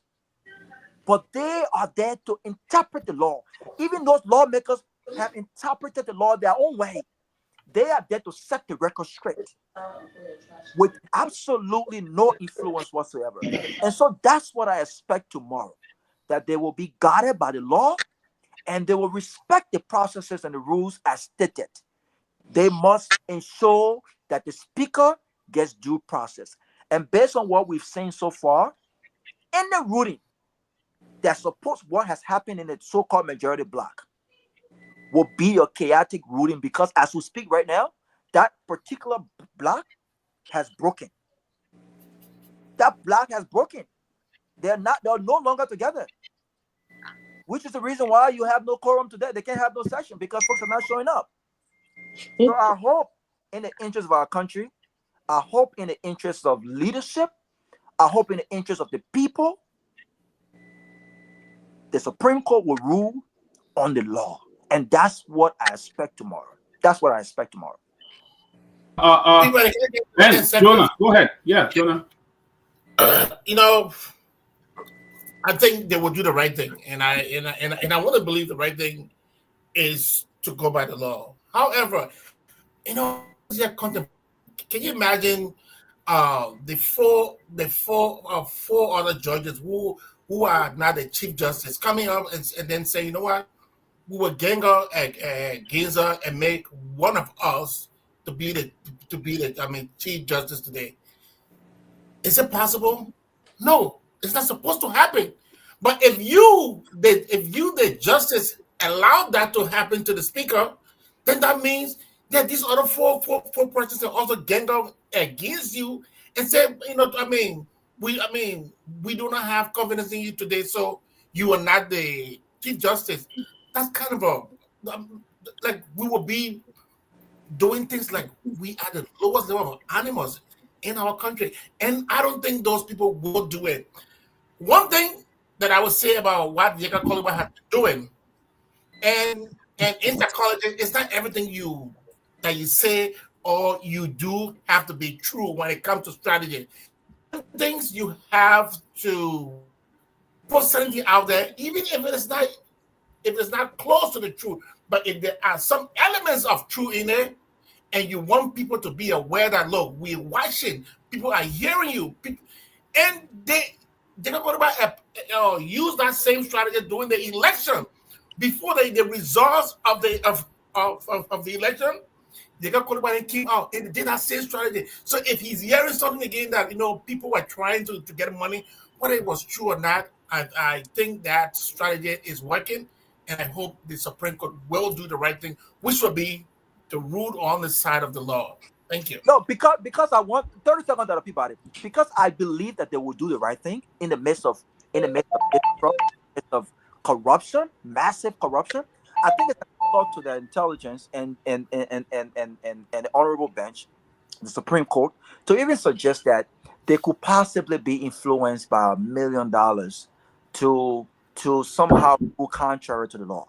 I think that's an insult. So, in as much as Jacob Kehleboe might have some insight, have some information that we are not privy to, I don't want to one second think that the Supreme Court will put their own integrity on the line because of $900,000 or $400,000 because we are watching them.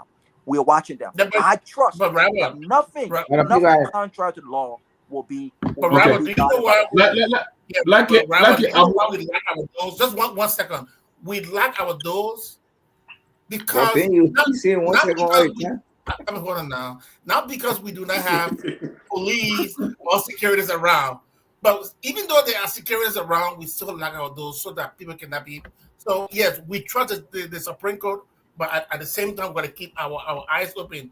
And Martin Luther also talks about, unjust laws. There are certain laws, if they are unjust, we will go against it. And I can promise them, if they try it, we'll go against anything that is called to doing the right thing. Thank you. I will go ahead. It's unfortunate that Rao is setting a stage at the Supreme Court will not do the right thing tomorrow. These are distinguished personalities. He didn't say they will not do the right thing. I come in. He said he will be surprised if the Supreme Court does not rule in favor of Funati. That's how I see it. Because according to Funati, the pro-Funati folks, they go to the Supreme Court asking the Supreme Court to intervene with regard to the removal of Funati. Said the process was not done in accordance with the law. So the Supreme Court should interpret the law. So here's why I foresee after tomorrow ruling, if it should go the Funati way. These guys who are orchestrating the removal of Funati, I'm saying they will not say honor Funati Garguah. If Funati should win, they will not say honor Garguah. But there are precedents that when Eddie Starler, Eddie Snow were removed as speaker, that was the same methodology they used. They did not sit under the Garguah of them. And they said, in as much we are more than the pro Tyler and pro Snow at the time, and obviously you have to step aside because when you don't have the number to conduct session or have quorum, you are powerless. So I just want to get out straight. Well, that is a different circumstances. Those other people voluntarily resign. Speaker Kofa has vowed not to resign. And there are regiments within the Constitution also that give the Speaker the power to make these people to come to work. If they rule in his favor and they refuse to come to work, he can declare that position vacant. So if they want to play that hardball, we are here to play that hardball. All right. Yeah, what I think. That's what I see. Yeah. Okay, guys. I don't know what I think we should be going now. But yeah, what I think. Any decision that is outside against Speaker Kofa, I would say the Supreme Court was compromised. Now, and that's the problem. No, it's not a problem. It's a fact, Sylvester. That's wrong. You don't do that. No. Sylvester, we are going by the Constitution. You get a point. I give everybody a chance here. I give everybody a chance to get an opinion. That's not a Peabody No, you cannot be making short business. Everybody get an opinion. No, you can't do that. Everybody get an opinion. Then that $1 million is true. That's why, like I said, that's 900,000. Now you see, now it will be a difficult to know. The honorable Supreme Court. Somebody come with a London allegation about somebody getting now get there is no way the Supreme Court says Richard Cohen is speaker. No. I agree. So how would that be right? How would that be law? Right, you guys are not getting my point. My point is, if you said if the ruling is anywhere around against the other side, then why the Supreme Court is here? It's possible the Supreme Court will get opinion. What I'm saying, I agree. The election to bring Speaker Kofa, Speaker, not Speaker. The election about this whole, I don't call him Speaker because I don't consider him exactly Speaker. Representative. The election to bring Representative Kuhn. I'm like, oh man, why should I bo? That's not to bring. It is illegal. It's not a legitimate process. No matter what will happen tomorrow, somehow tomorrow, I still believe, and that's what I believe personally, the Supreme Court will say that we have to be a new election for a speaker. But at the end of the day, Funati Kofa remains Speaker of the 55th Legislature. Yes. If the Speaker is watching, Mr. Speaker. Exactly. He is. Mr. Speaker, we will join you. We will fight this thing to the very end. The law is the law. And again, I trust that the Supreme Court will rule on the side of the law. Not on the side of Speaker Kofa or the majority black, on the side of the law. The law is the law. Being on the side of the law means that Speaker Kofa remains the speaker. Absolutely. Yeah, the law is we can't sugarcoat this thing. This thing is clear. All right, guys. So okay, Richard Conlow as speaker. Richard Conlow as someone can be speaker. What is it? What is the exact time tomorrow? Sylvester, Richard called that someone give me speak. The man know the ref on left. He don't know the ref on left. That's No. When it comes to that process, Bo is a serious element. It's intellectual, right? No. I can't take it serious. It can be so condescending. He's a representative, so he can be. Abu, you can tell Richard come serious. 3 p.m. It's going to be 3 p.m. Liberian time, around 12. Is a legislative flow for it. Yeah, it's going to be 3 p.m. Liberian time. So we'll be monitoring it. Good thing I'm off tomorrow. We'll already be up. That would be about 8 p.m. That would be 11. Abu, we're not you know that, right? Like, brother, it's gonna be 11. 11 10 a.m. 10 a.m. Yeah. 10 a.m. East. The class. It's 5 hours. Yesterday, I forgot. Guys, look, I want to thank you guys. I want to thank everybody for helping us. I don't have a number though. I don't have a number. Guys, thank Abu. I don't have a number. Abu, say you want to be part of the fundraiser and connect to the guys that in Liberia. You on Facebook? Yeah, please do. I will try to. You on Facebook?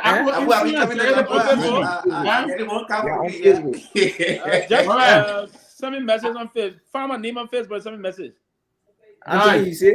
All right, okay, I'll do. Guys, y'all don't forget, man. $10, $20 watching this show to help the guys in Liberia. This is our part of fundraiser.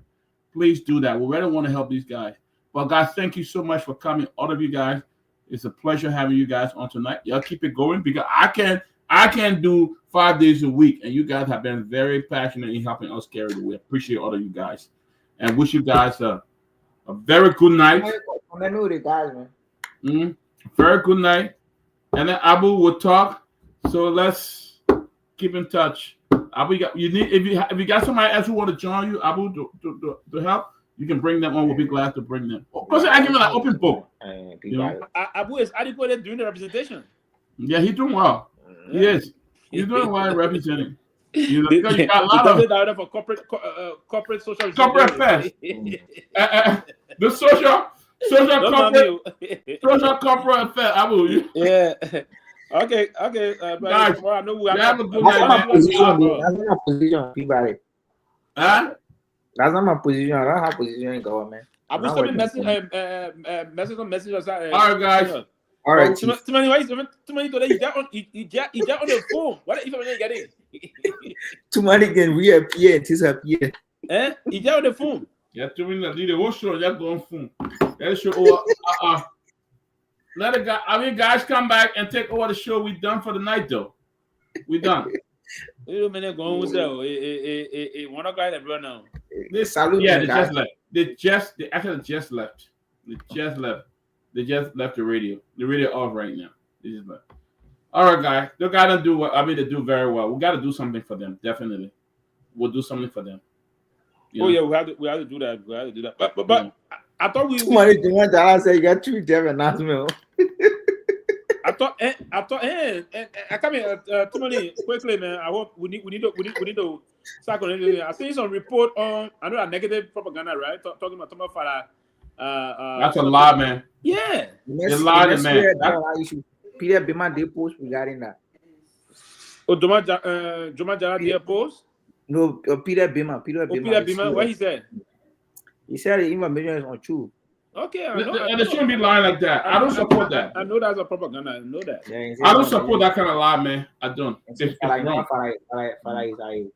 They shouldn't be lying on each other like that. I don't support it. Bad. I mean, I don't care how you disagree. Not go that far, man. Someone was for her. It's terrible. Yeah, that was total lie, and I don't agree with that. You can disagree, but don't make up those kind of bad lies. Yeah, I mean that's not good. That's bad. All right, ladies and gentlemen, guys, I'm out. I'm going. I gotta go to my potato cream for. Okay. Somebody not say talking over, man. Get not even know we don't have. I've been talking. You don't hear me. I was muted. Oh. Yeah, because that's why on the phone, so they're gonna thought you know me. No, listen, Myean talk all, but tomorrow we cautiously with the outcome of the Supreme Court. So, what's your anticipation? Well, I believe Supreme Court will rule in accordance with the law. The Supreme Court don't give opinions. So tomorrow they interpret it and say that they should go back to status quo ante. They want to remove the speaker is their right, but they should do it the right way, get him a due process. He must be heard. He must face the accusers. And then after the debate, and that's where they're afraid. Because you speak to the guys then from the so-called majority black. I want to ask them about why you guys can't put the thing on the floors. You won't get it for the now. What? They will fail. They will fail. So that's and when they fail, they cool off. What the rumor there's executive should actually, they're actually trying to really influence the Supreme Court justice. I think it's wrong. It's a bad precedent. I don't think they should be engaged in such a thing. Because look, as I said to you today, anything happen in that country though, we should not take it for a joke. Somebody not doing happy, man. You stop saying that thing, my man. I'm tell you what I'm telling you because I've been happy. No, I tell you our mind is made up. Nobody will be very boy. People become disenchanted. They become dissatisfied. The disparity in the living condition of the people is not. Where's mind made up? Not to return to war to mine. It's not war, but man, somebody can get mad and say they want to change. They want to see. Man, they get copycats. What happened in Burkina Faso? What happened in Guinea? What happened in Mali? The copycats can find from there. Somebody can go to this country there and meet and say, but you wasn't done. Don't do this wrong. You gotta be mindful. You can't just dismiss it like that. I'm telling you. Because and the people they'll say, but you got legitimate reason to do what you want to do because you guys haven't treated fair. So that's why it's important that everybody get involved in this thing. And we should stop saying that Oppo can do nothing. You know? I'd be frank. Because what happened today, the Apple canceled a trip to Liberia for the holiday. Do you know that? Do you know what it means? Because of the speaker removal saga. People are afraid to go Liberia. They feel that because of the speaker removal saga. I'm telling you, I'm not joking. I don't play the first that I want to go Liberia. And I'm going to be killed now. Oh, because they feel that things to get out of hand. Yeah. And I would apparently the reason why the country, all with the governing establishment, will also ensure time to time that there's stability in the country. Because when there's this cloud of instability, it pushes away investors and potential elements that need to come to the country to beat the country economy moving forward. There's the tendency, and that's the reason why there's no cloud of doubt in terms of the sanity of the security in the country. Those things scare away people. That is true. Abu, look, I got a friend right now. He from the States, but he's visiting Kenya right now. That guy was showing me stuff in Kenya today. My man will be on time. Look, the guy said, Georgie, Kenya, you think in America too. He showed me. He's stopping in an Airbnb. I'll put a picture tomorrow. We'll get a chance tomorrow. $35 US. Just for he paying for a day. In that brother, $100, we charge $100 a day in that country. So everyone in the brother $200. See that? The guy was showing Pewee. The guy showed me. The guy said on the video. He said, look at the bedroom I'm in. Everything is inclusive. He said, can we hear the generator sound? You got Lofa Julius and women. Let me hear the generator sound. Oh, you see? But we're taking it for a joke in our country. Man, look, we behind time, man. We behind time. All do fighting for money. Fighting for money. Oh, money. But the other country are moving. Do you know why Biden went to Angola for? Yeah, because it's a network. Some real. Yeah, there's a multi-billion-dollar real that comes in. You want to make sure that seven countries. Make sure that Angola used to be one of the attractive African countries. No, but some years back, 20 years ago, Angola will lose. Now today they are hub of development. Man, we'll be on time. Rwanda and other things. We'll be on time. We're taking it for a joke. Every Franco. I thought you go, man. We'll be on time. Already concluded. We can't continue to live like that. It's not fair to the country. But look at the budget. All the money going towards payment, salary payment. Oh, you guys came back? You know? They're already wrapping up. The budget gets small, and that's the reason we take salary for them, not even development. I mean, it's still 800 million. It's because, you know, pathetic. People establish leadership. That's why you see, from yeah. When Cummings was talking during the campaign, he said, "Let us eat last." He laughed. Focus on the important thing that the priority of the country. Look at JFK. Look, JFK. If it was a serious country, that whole country, that hospital will be renovated now and equipped. Look, when JFK was built, I wonder whether you're living that time. When JFK was built, people used to come from other countries to come to JFK for treatment, for surgery. I heard that. Yes. I mean, our Universal Liberia, the Louis Arthur Grand School of Law, AMWLT College of Medicine. We have foreign people who come from different countries to come to learn to attend LU. I tell you, what top? No joke. But this time it's a joke. Look at the guy was talking. This guy, how they call him, Lester Tenney. How the people were just bribing to get people to graduate. Yeah. Yeah. The guy said try to bribe him and he resisted. And he's having a problem with the people. I mean, how you do such a thing like that? And it's the people are just struggling because just now you go like bro now you arrive at the they get a group and then they carry drum to go meet you. He's organized. He'll be famous. No face t-shirt for me. I come in there. They carry the buses there. You arrive like bro, they just singing. They singing song. Yeah. They singing song behind you. All day. He say yeah. They singing song. They say come now how when you come to that road, you have a security behind you too. You remember when I went to Kehleboe and you had a security behind you? I told you before, I don't go abroad and be vulnerable. I will not try that. When I go abroad, I make sure I get my taser and my pepper spray. Ask my guy to tell you that travel with me. They got it with them. Oh yes.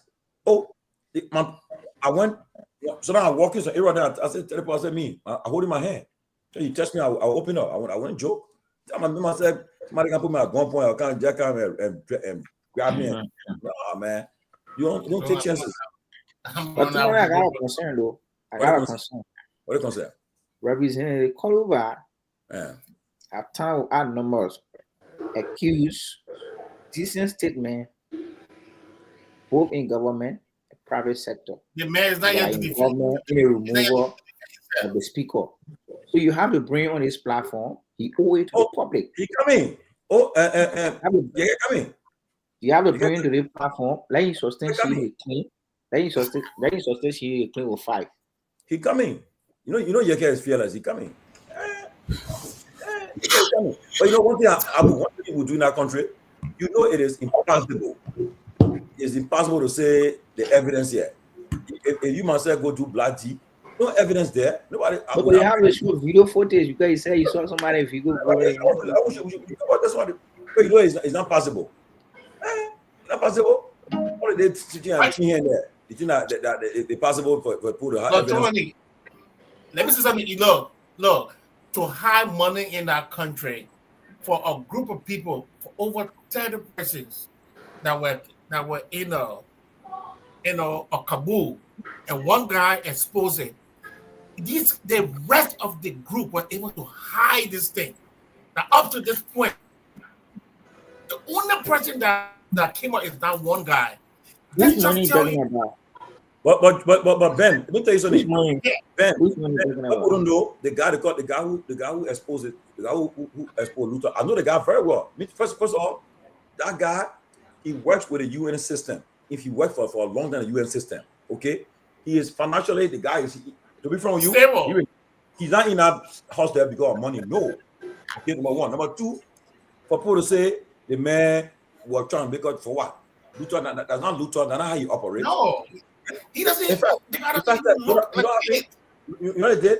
They did right. Our Clarence, I think Clarence and the guy and Colette. The guy say he had guys then driving behind him. So watch what they have been discussing. The drove behind the guy. They killed in the car now with the guy now. The guy, he had another car. He rented another car. The guys were behind. Say you're telling us. You keep telling us. The guy don't want. They want to do money business. And the minute the guy arrived at the place, and that day people saw just people took from there. The guys by the time they gave him the money, by the time he looked around, for bag, he put the money in. He jumped from the car. Then Kola said, roll. Then his security said, no, he's not roll. Then Kola then joined the car and took off on there with speed. Come on, man. And then you said This guy's man. Man. All right. I don't believe all of that, man. It's dangerous. It's not good for the country. What will you believe? Abu, what will you believe? Even right now, if we even told you that Braga name is just a Braga, you will say, no, that's not true. I mean, My man, the man defending his president, but yo, stop, man. Why are you giving me hard time? Yeah. What tell me believe I do? The man defending his I president. go speak a lot against you. Tell me, I'm gonna last go I speak against you.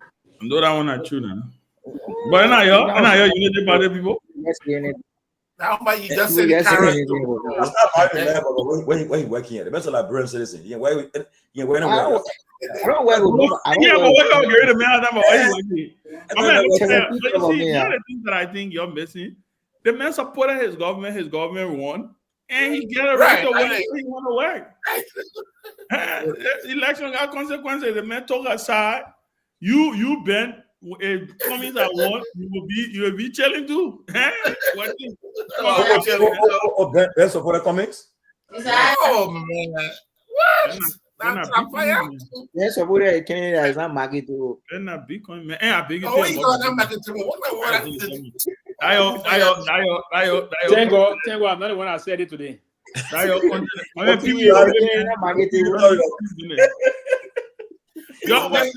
You see, Liberia is the only country that you have someone of that qualification, someone of that he's an asset, and we say he's not marketable. Yeah.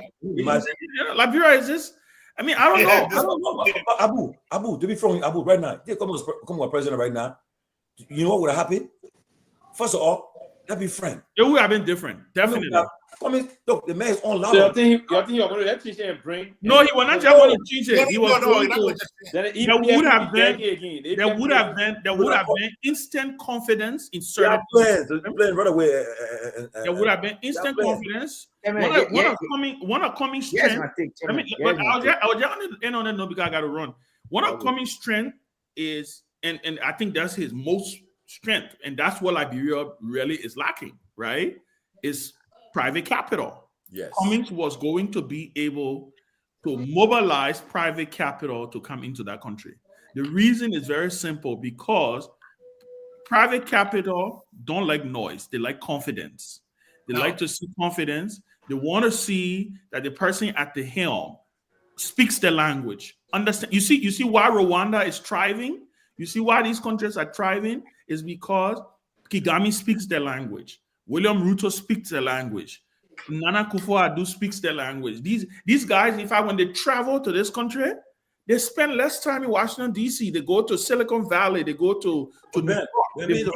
Meeting venture capitalists. Who win Ghana election? It's clear. It's clear. I think Mahama is the front runner. But I will tell you this. But never underestimate an incumbent party. They will beat the incumbent this time around. It's what deal. The Ghanaians are angry. You told the Ghanaians they are telling you say giving the current reality the incumbent can win. Yeah, the current reality, the Ghana city is tanking. The country is hard. It's bad. They will beat them big time. I mean, so you think that you're not going to a runoff? Because when I spoke with Edwin Snow was saying that possibly. So you know, Snow is the head of the. Snow is still chilling over there. Yeah, VIP protection, everything there. The man, the game. When is the election, sir? I mean, Lofa won't go start. It's on Saturday. No, Ben. It's okay.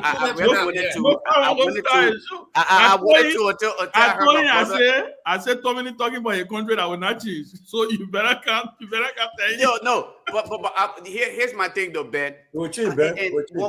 One thing that I continue to hear, and I just heard from my brother Abu, continuously is this lazy argument that was preferred by folks who feel like they shouldn't have to work to get what they deserve. The likes of my brother Pewee talking about Mr. Alexander Cummings is not marketable. If you're to look within the global community today. Right? Not a single person. Not a single person. But you're not coming near data. You're Who actually? Hold on one second. Let me tell you something. Pewee, let me tell you something. Pewee, you may not have said it today, but you said it before. You are buttressing Abu. I didn't say he's not marketable. You said it right. No, I said he's not likable. And then you buttress Abu today. But let me add to it, right? Let me add to it. The fact that you have this mindset when you see a quality candidate and it's simply based on your inability to contribute to you conflict that today you conflict that you support that black guy. Now you want to run around talking about this black guy thing? No, see, Pewee, here's the thing, right? Pewee, here's the thing. A lot of people like Baron and all of us. Pewee, here's my thing, right? When you make these statements about a candidate who is not marketable, it literally just diminishes. I didn't say it. You made that statement before. It may not have been said today, but you made that statement, and I want us to get rid of it. That's the reason why I came on today, because I want us to get rid of that mindset. What we deserve today is quality, and we must look for the candidate that presents that quality of transformation. That quality that puts us on the right trajectory to move Liberia forward. Not that candidate that is popular. Not that candidate that is popular. Hold on one second, Abu.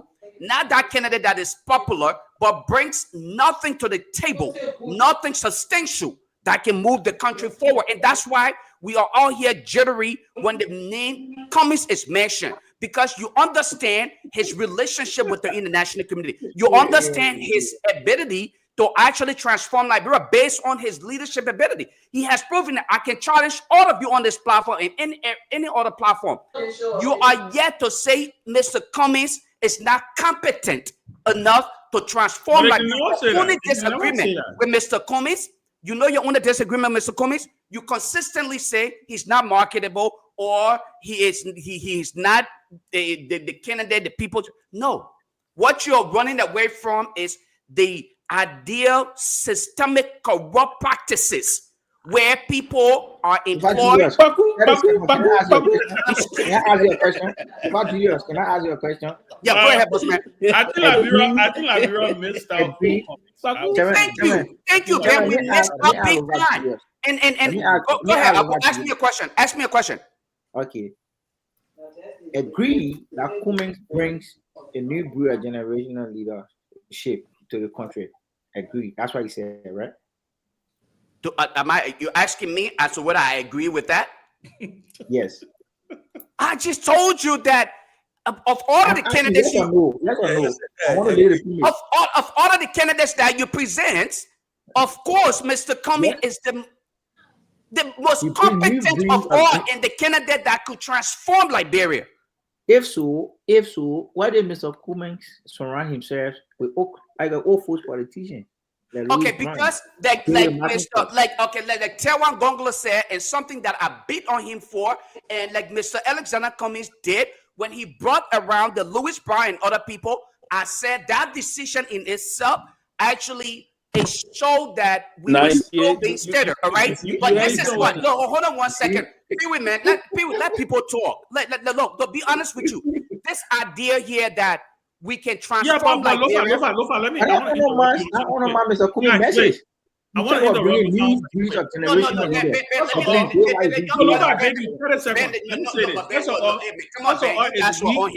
No, let me say that. Nobody's stopping you from coming. Nobody's stopping you from coming. No, Pewee, you ain't stopping coming late. I'm not disagreeing with you. What I'm trying to say is what Abu and then bringing the whole look. That argument is weak about Cummings brought old politicians around him and so and so. Listen, at the end of the day, people are voting for the president. He is the one who is going to be leading. He doesn't. You're not necessarily who you bring around you and all that thing. All that thing I was just. Also, it doesn't matter because at the end of the day, it doesn't matter because at the end of the day, everybody who we have voted for in Liberia have brought people who other people ain't like around him. So why is it gonna be matter with him? Thank you. Here's one thing that I learned from you during the election, right? when I was going hard at Louis Brown, when I was going hard at Louis Brown, you know what you said? You said, Lofa, let me ask you a question. Is Mr. Cummings going to leave Liberia and go hire people out of Nigeria and other people from other countries to work with?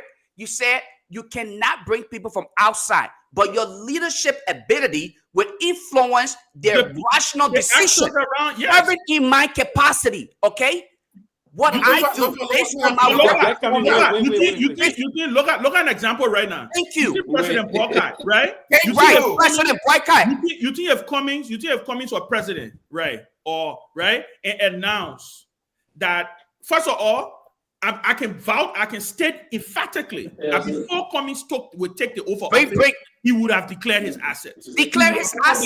Right? This is a man. You think if he got into office after he done that, you think if his ministers don't do it, you think he will go to cabinet meeting and go? He was flush on yes. What we need to understand. But even in addition to that, right? This is a man. You had to beat drum behind a person. Beat drum behind him, and that's why we're telling you the quality of a man is shown. All right, regardless of whether he's in the dark or in the light.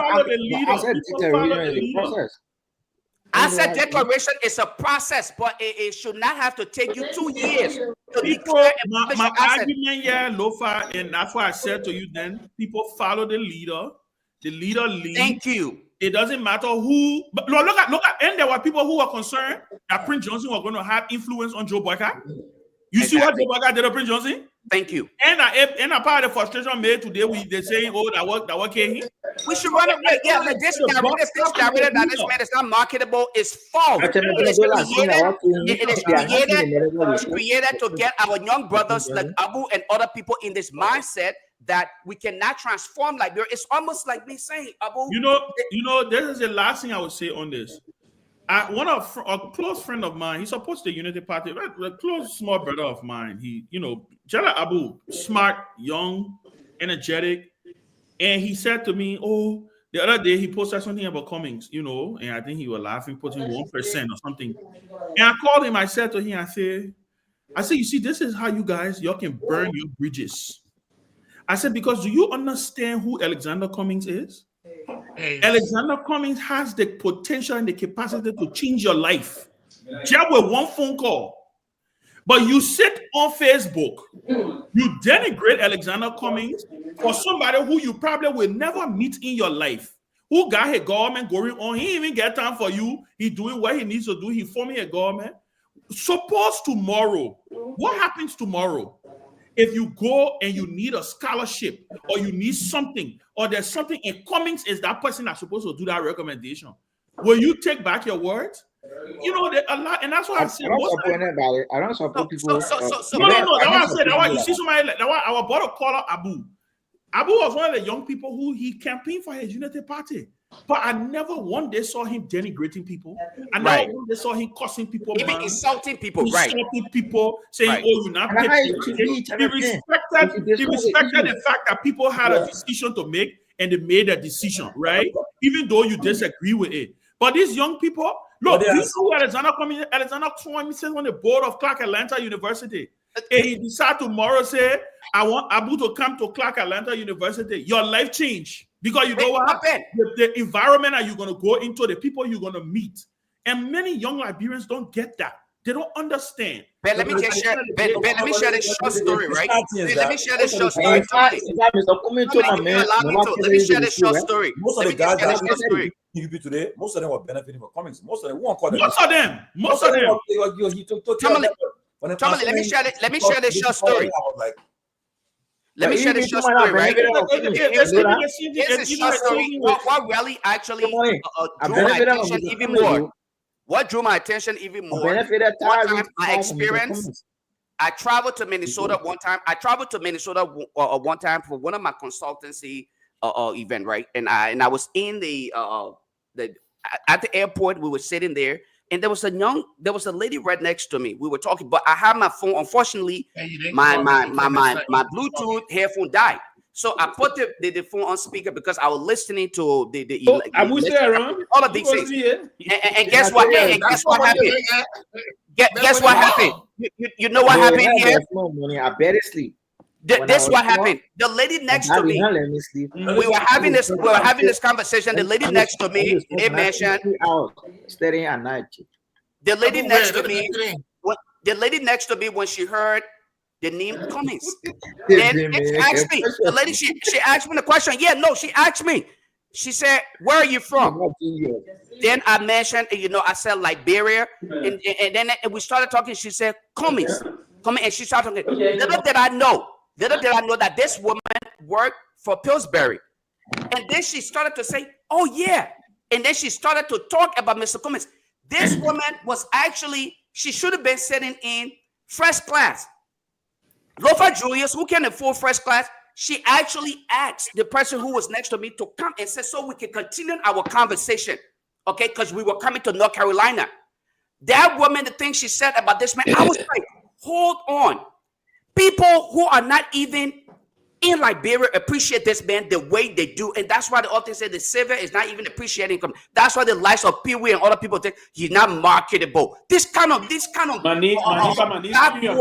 statements that are being made about people who could sincerely transform Liberia. To hear it from the neo-progressive, those who are supposed to be the true element of actual transformation, and that's the reason why today our country continues to regress as compared to progressing, because we don't actually see quality in people who can sincerely transform our country. Instead of putting ourselves on the right trajectory, you know what we're doing? We are actually putting ourselves on the map to be noted for nothing more than just regression. And it's sad. Yeah, thank you, Lofa. It's sad. Let me say Pewee, this. come on, next time when you come on this platform,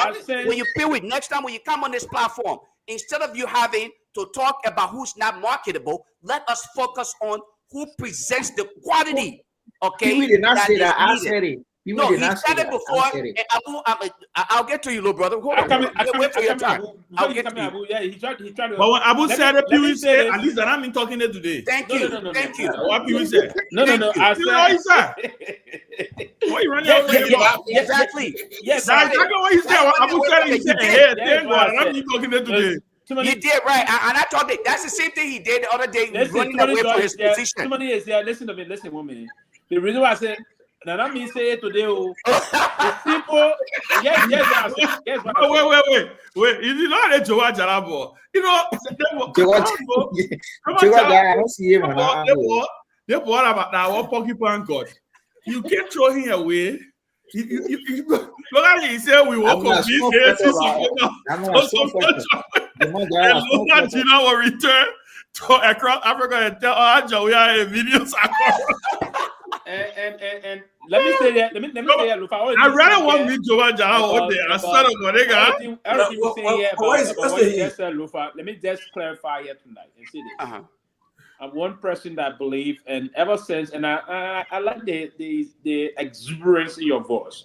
You know, you come into things that we've been doing for more than 2 decades now, right? Studying Liberia. In Liberia. That is not justify anything. In Liberia, anywhere. No. You are confined. You are confined to that low statue, that low geographical location. But listen, we in another dispensation, even the bigger dispensation, but we allow our space to operate. Yes, what I will say to you, what I meant by what I said.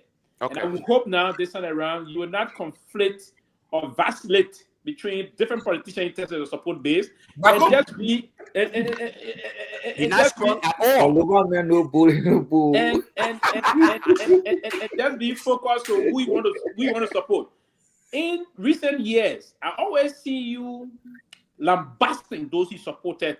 You started with Delon. No, we don't do that with politicians. We set the line. I can't remember me say this to you because you have to set who you want to support. Yesterday you are supporting Joseph Boakai. Yesterday you are supporting Comey. This time you supporting the person. The other time you supporting. Wait. Pewee. No, but let him finish. Let him finish and you respond, Lofa. Yeah. You see, in less than one election cycle, you supported more than 3 presidential candidates. Inconsistent. He's consistent and inconsistent. Very consistent and inconsistent. You don't do this. All right, Pewee, let me respond. When they hit you last time about them, Boaga support again. Yeah, Lofa Julius supported 2017, right? He supported Lofa supported 2017. Yeah, I remember.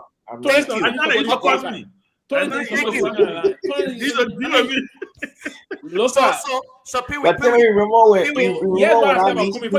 don't misconstrue. No, hold on 1 second. Pewee, let me make a correction. Let me make this correction here. No. I want don't misconstrue because the public is listening. Let us provide. Let me finish. Lofa, let him finish. Let me finish. Before he can talk, get out. The basic thing I said about Mr. Cummings is that I said Mr. Cummings needed to be more strategic in terms of the campaign methodology. What method are you going to deploy New progressive in our 15th political subdivision of the country? In the processes. We are not going to begin the process of just rolling an isolated kind of a campaign in Monrovia environment. You bring in those bourgeois. Those bourgeois. You have those bourgeois around you calling the people starting off a whole day to do the kind of what we call a cosmetic post on social media. That will not go through our political regions. Bring people that are very much accustomed to the politics of the country. That's the reason he brought Louis Brown. I hail him for bringing Louis Brown. That's why I told Lofa when they were getting you told me the way. You told me the way. Sorry, you're right. You told me the way. Let him let because you're right. Louis Brown is not only a kind of an intellectual that I respect, but he understands the politics of the country. He understands that. But if you brought people that are deep, I mean, I don't even want to say anything, man. So that's the only thing I said. So, Pewee, let me be a good president, but he need to change his method of campaign. Okay, so see, I'm glad that you accepted what I stated, time without number, right? You didn't say that. Pewee, hold on 1 second, Pewee. You see, you are not allowing me to talk. That's why I purposely interrupt you so that you can feel a pinch of what you do. But here's the reality, right? You said just recently, and you supported Abu's statement when he said Kome is not marketable. And you said, okay, I'm not the one saying it this time. So you are in support of that statement. When you make a statement such as, okay, he needs to actually structure his campaign system so that it can appeal to the people. I agree with you 125%. But that's my point. That is no disagreement with that. Okay. But we must look at the quality of leadership that he presents. Would it benefit all of us? Yes, I agree with that.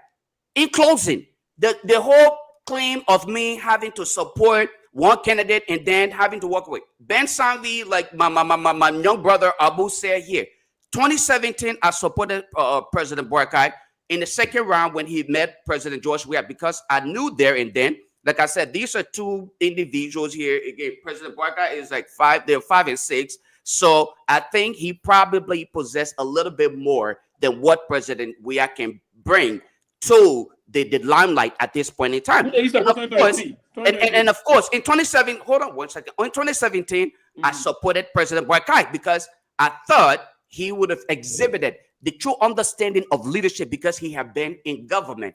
All right. And it was just upon the time that he was leaving, having to have served as a vice president. 2023, I saw that there were so many qualified candidates in the race.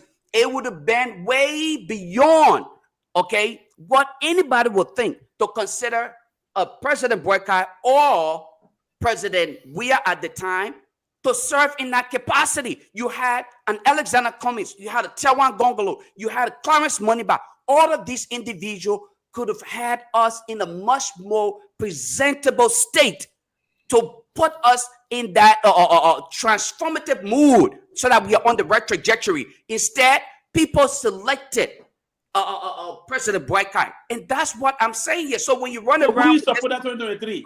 2023, I made the case that all of these people were available, okay?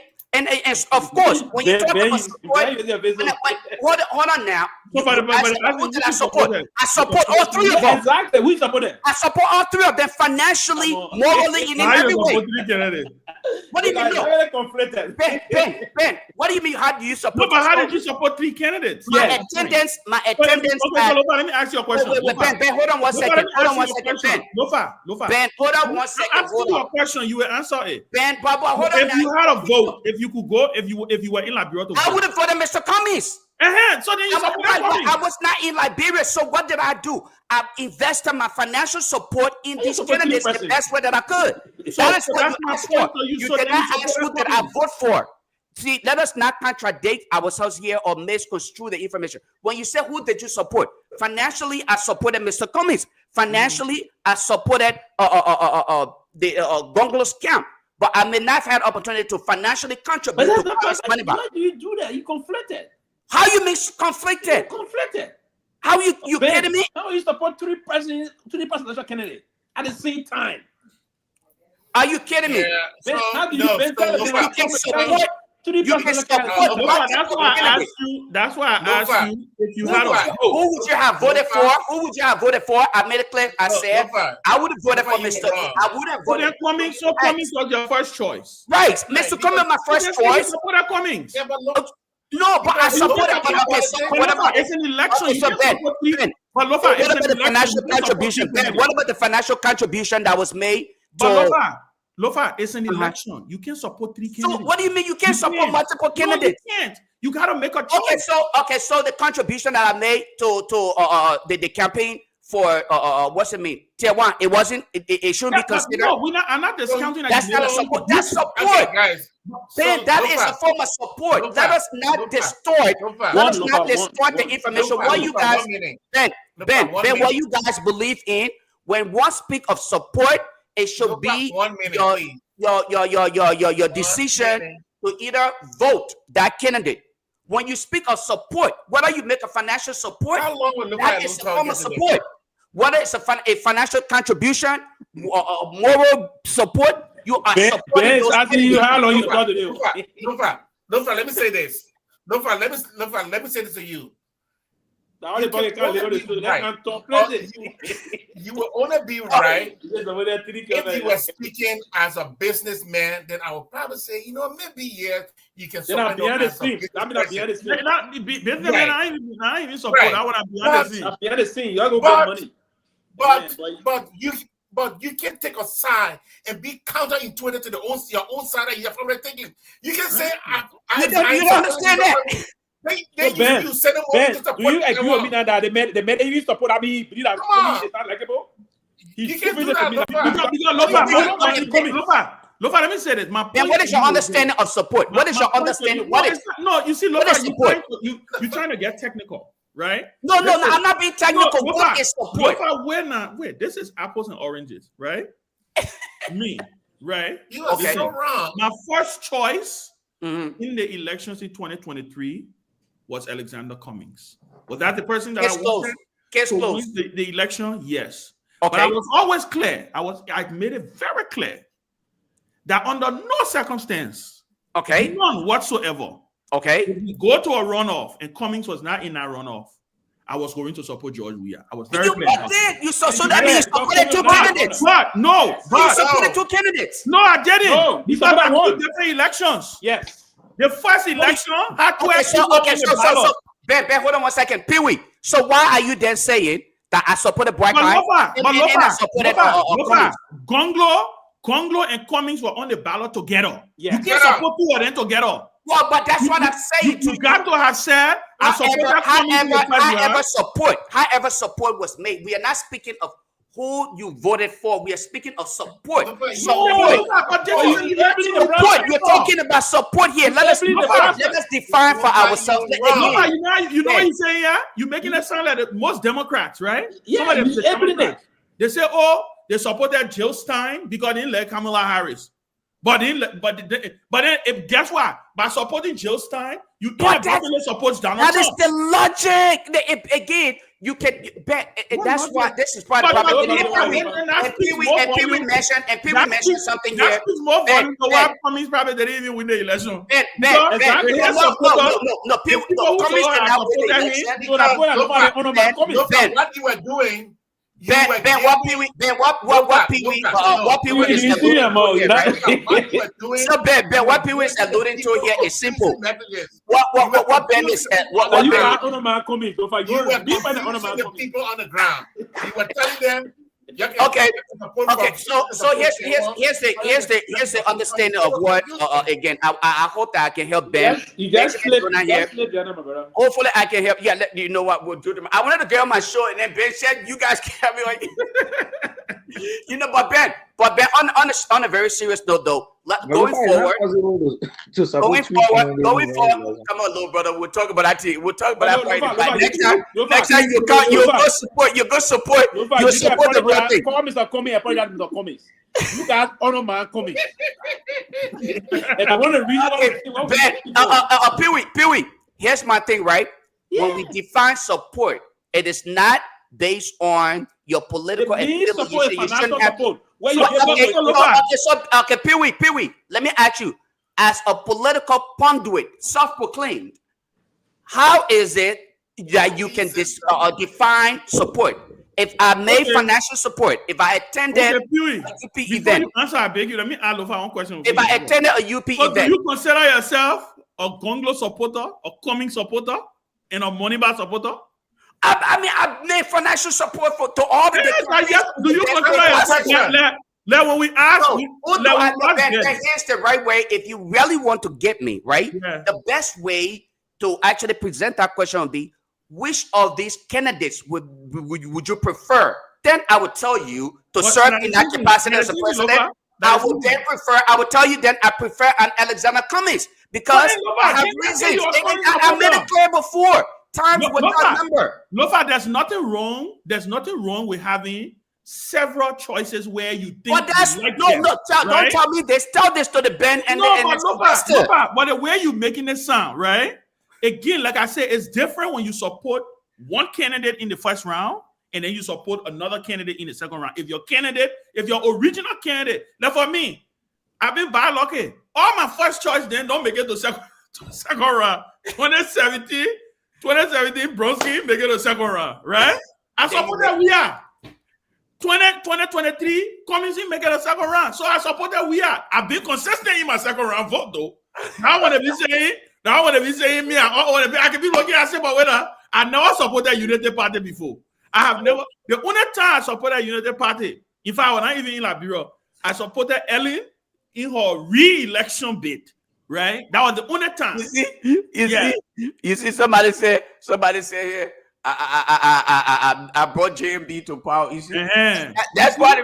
So all I'm saying, Lofa, you gotta say, like you say, Cummings was your first choice. You like Gongloe. You gave him money, right? Right. But your choice, if you had a choice on who will lead our country, it will be Alexander Cummings. So you are Cummings supporter because that has been your first choice. If you yes. do it all over again, that's why I ask you the question. If you went to Liberia and you had a chance to vote, I would have voted. I would have voted for Mr. Cummings. That's what I'm saying. You know what you would not have done. So that's what I'm trying to lay the premise. You would not have. I would not have. You would not have going to vote for Cummings, Gongloe. That because I imbalance. No. Then at this point, I wouldn't have been supporting. I would have been voting for. You that the same thing, Lofa. You supported. No. That is not what it is. Benjamin, come on, man. Take this thing yet, babe. Come on. No, Benjamin, Jonah. Stop. Benjamin. Ben, it's like you saying. Benjamin, Jonah. It's like you saying. Benjamin, Jonah. It's like you saying. Pronunciation of where and where is the same because it is the same in context. But Lofa, how will you support a candidate if you don't intend to vote for that candidate? Let me ask you a simple question. Ben, you just made a case for me. You said there were possibility of going to the second round. When people actually that is the main reason why you Benjamin, the logical thinking here is this, because again, it was never about CDC because, again, the rational decision was CDC was in the race. They had the support, they had the votes and everything. So who we needed to actually go against to get out of the race was UP. How can we either get people out of UP camp? Okay, it was the only target here was how do we get Mr. Alexander Cummings to the second round, hopefully face CDC. And that is the reason why. And by doing that, you must Benjamin Jonah. Hold on 1 second, man. Benjamin, hold on. I will not hold on. All right, I'll put you in the back. If you will hold on for a second. Benjamin, hold on 1 second. Let me land. I'll put you in the back. Let me say this. I beg to leave. Chairman, I better leave. All right, man. All right, guys. Tomorrow, hopefully. Tomorrow, hopefully. Listen. I'm out there. How many supporting? 5? No, with exception of you, Sylvester. With exception of you, Sylvester, I will support you. If you want that Cummings to go face, we are in the runoff. You should have given him your all. You should not have given Gongloe some and give Cummings some. Share your limited resources. Ben, let me tell you something, right? You were in a political climate where you were fighting almost everything that keeps. So the best way that these things could have been done is to take from their camp and bring into the Cummings camp as much as you could. If you were able to get, the only reason you support Gongloe is because you did not trust Cummings. That's the only rationale for which you support Gongloe. You don't even know what you're talking about. How you gonna say that nonsense on national television? No, it's true. Because if you trust the Cummings, you put all your resources towards Cummings. Why would you want to share? Whoever told you that? And you can love and Lofa, you can like listen. You see Clarence? Ben, you know what? Here's the thing, right? The part that you guys continue to miss here, and Benjamin, I don't blame you because you're again, about support and you're talking about vote. Thank you. This is where Benjamin again. The fact that you in a novice and wanting to play an understanding. That's what we're trying to tell you, but that rationale don't really fly. Crazy. Okay, so you can say that strategy may not have worked. It's a reality. But what Pewee is trying to just put into this entire process, you even supported DeLon. And I supported DeLon, and that's right. I still support DeLon today. You supported only DeLon in her election, but I still support DeLon today. Up until today's day, I criticized DeLon. That's not what you talk about. I supported DeLon, and I support him today, and I'm criticizing him. Is that your logic, Pewee? Is that your logic? You say you support DeLon. Since the last time you supported DeLon for that election. Let's I've never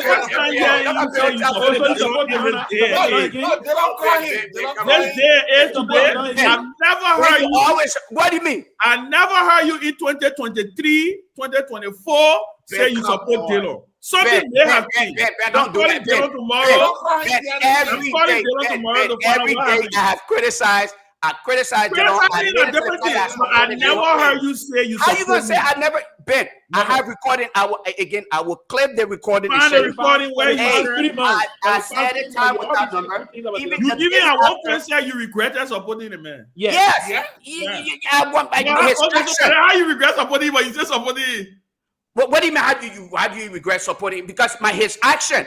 Okay, I support him. Hey, Ben, I support this man for success. A success story for Liberian. That doesn't mean because you supported this man, so you cannot criticize him. No. I don't disagree with you on that. Exactly. So what is that? So because I supported him, I should shut my mouth. What I'm saying is, I thought Dylan had lost your support. That's what I thought. What do you mean? From the way you have carried yourself over the last couple of years. Ben, the fight that I don't have to. Let me ask you: will you support Dylan for his re-election? Then now you're asking a logical question. Never. I will not support Dylan for a second term. You say you supporting the man.